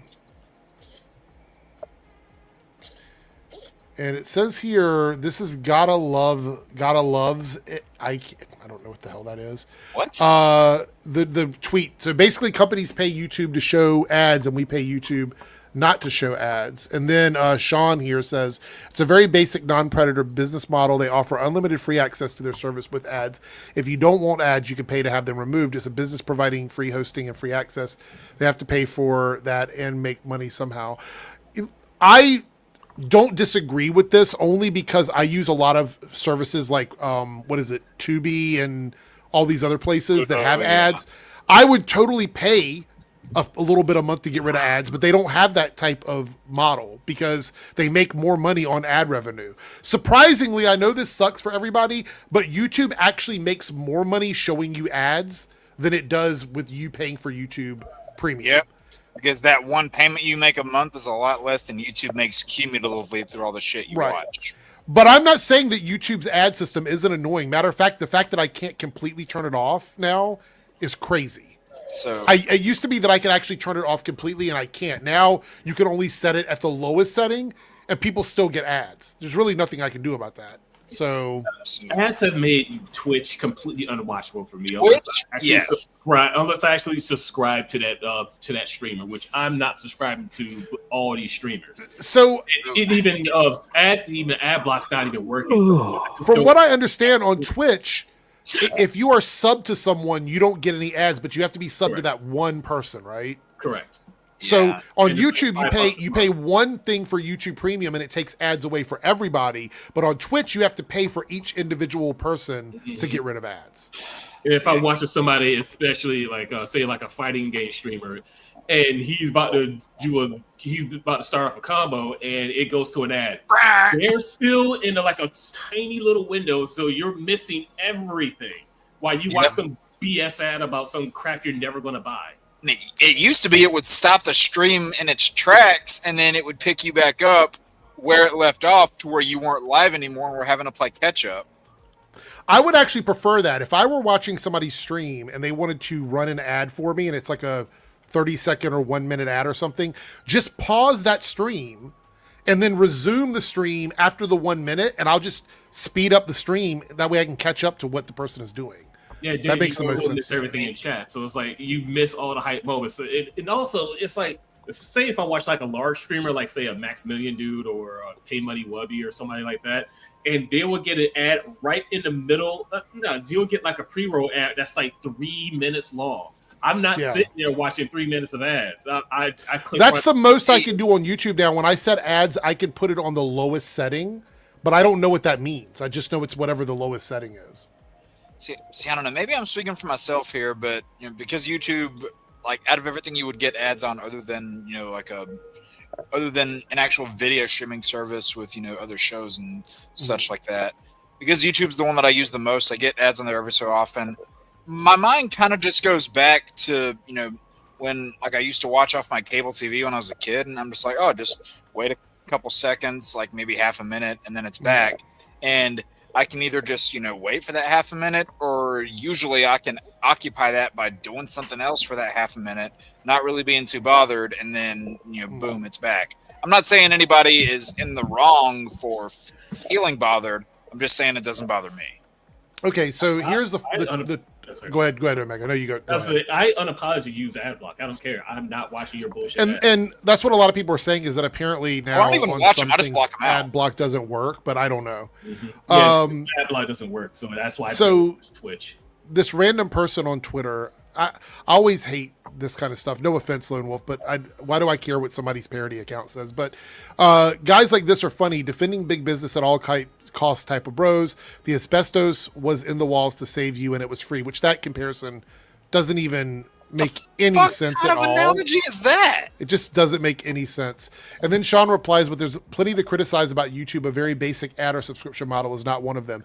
I think YouTube has a lot bigger problems than allowing people to pay for premium. I think there's a million things on YouTube that we could fix, like their terms of service system not being applied correctly, the way AI now like completely deletes channels. There's tons of things that are a problem on YouTube beyond this particular issue. Their compatibility, because YouTube has shut down twice within the last year, and we're only in it's shut down twice this year, and we're only in March. So maybe they need to strengthen their compatibility a little bit. And we got one final quick super chat before we wrap things up from Lone Wolf. $5 super chat says, hearing Joe say Scotty, my brain just went, Scotty doesn't know. That's what I'm talking about. So how much is Lone Wolf going to pay me to sing that song? He's like, you can Cash App Joe. But no, thank you, Lone Wolf, for this. But yeah, that now you've got it in my head. Now I'm going to have that in my head all night long, most likely. Yeah, Twitch Turbo is like YouTube Premium. It's pretty expensive, though. I didn't know that was a thing. Oh, we got Chris's list in the comments or in the chat. R.I.P.D. Rise of the Silver Surfer, Muppets from Space. Respect the list, Chris, but man, I don't like R.I.P.D. $2 super chat from Cameron says Black Adam renamed King Shazam in Absolute Superman. That's weird and interesting, I guess. And apparently Ra's al Ghul is a Superman enemy there. Oh, really? Yeah. I'm not caught up then. I must be behind you. And the only reason why I even knew that is because I did a video covering Absolute Green Arrow, and I was like, well, he kind of got bodied by Hawkman, so how are they going to bring him back as a zombie? And I was like, do you know Lazarus pits exist in the Absolute universe? And yeah, they do. Yeah. All right. Well, there we go. Wait, hold on. That's funny. So, 499 from Staggervore. Just while you guys were talking about ads, I got an ad. That's what I'm saying. That's what I'm talking about. Now, here's the crazy thing. He's a channel member. I feel like if you're a channel member of someone's channel, you shouldn't get ads on YouTube. That must be a pain in the ads. There we go. That's funny. Thank you for the super chat, Staggervore. Thank you. All right, before we jump out of here, we're going to do our shout out segment, and we're going to do this clockwise. So we're going to go Joe first and then round the circle. So Joe, what are you talking about, Joe? Come on over to Crazy Joe Adventures. Check it out. Just got back from California, so I got a whole bunch of California videos up. There's a Disneyland video. I went into the McDonald's. I don't know if you guys know about the McDonald's, but it's in an industrial park in California, and it looks like a real McDonald's, but it's where they shoot every McDonald's TV commercial. And in fact, I interviewed the janitor. He was there getting ready. They were going to shoot a commercial on Monday. So, a lot of stuff there. Crazy Joe Adventures. Mall, Point to Hills Mall, where they shot Back to the Future. And dropping tomorrow is sort of my little behind the scenes of not the ceremony itself, but kind of the before and after of the Adam the Woo Celebration of Life ceremony. Mm-hmm. Okay. Ronan, anything you want to shout out before we close out for the night? Sure. At Ronan Chain for YouTube, socials. Every week leading up to the Mandalorian Grogu film, I'm going to be dropping a reaction, me rewatching, and then somebody else watching for the first time. Like an example, Lance. Rewatching the whole series of Mandalorian, and maybe an episode or two of Book of Boba Fett, so he knows what's happening and whatnot. So I'm doing that. And and then depending on what happens over the next few weeks, I should be covering Invincible season 4, Daredevil Born Again season 2, and then on April 3rd or 6th, Maul Shadowlord. So that's my projects for the next few months. All right, before we get to Jake, I guess I'll have to send a $5 super chat or send a super sticker or something to Joe on YouTube here. Joe sings Scotty Doesn't Know, LMAO. Let's see if I remember the words. It's been a while. Scotty doesn't know that Fiona and me do it in my van every Sunday. She says that she's in church, but she doesn't go. Still, she's on her knees, and Scotty doesn't know. There we go. And I will be sending Crazy Joe a super chat at some point or whatever. I guess I can send it to him on Cash App. That's all right. Don't worry about it. I'll take care about it. Twitch Turbo is cheaper than YouTube Premium. I'm not surprised. Jake, not shocking at all. What do you got, Jake? What's going on? Oh, what do I got? Well, what do I got? Apart from 10 working fingers. I have a couple videos coming y'all's way in the future. Another Arkham ranking. This past weekend, I was at Coastal Comic-Con where I ran into Chris Potter, who was Gambit from X-Men Animated Series, who was also Cable in X-Men 97. And Eric disabled my camera for some reason. At least StreamYard says he did. I don't have the ability to disable cameras. It just said host disabled your camera. I don't know what to tell you. But is that an option? Hold on. What? It says edit name and headline, edit mic settings, kick from studio, ban from studio. That's the only options I see on my screen. I'm just telling you what I saw. All right. But aside from Chris Potter, also saw, or I rather reunited with Lenore Zahn, who actually followed me on Instagram, so that was kind of nice. Okay. And then, like I said, I've got a lot of Batman and Spider-Man videos coming up. I will say 2 of those Spider-Man related videos are about. One, I'll say this: one's about Toby, one's about Andrew. What'll those be? You'll have to wait and see. I didn't even mean for that to rhyme, but apparently I'm doing that all the time now. Yeah. All right. There we go. Thank you for the shout outs, Harrison. Appreciate it. All right, Omega, what about you?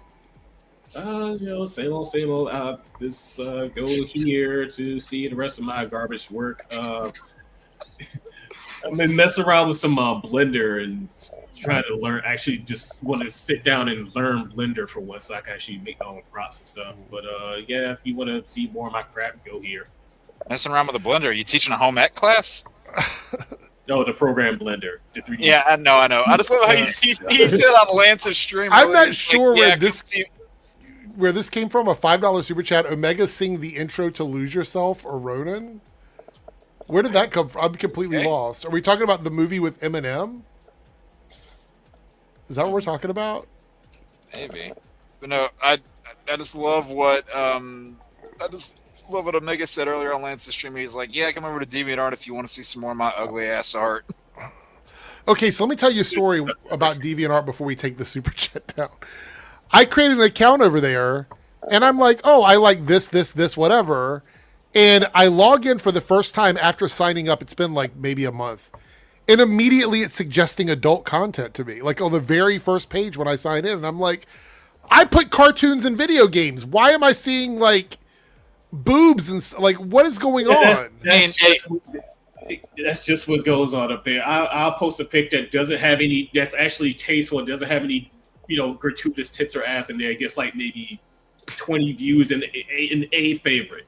Someone else just has just a blank canvas, naked woman, titties out to here, ass and hips out to here, gets like 400 some odd views and like 300 likes. I'm like, hey Eric, you know what?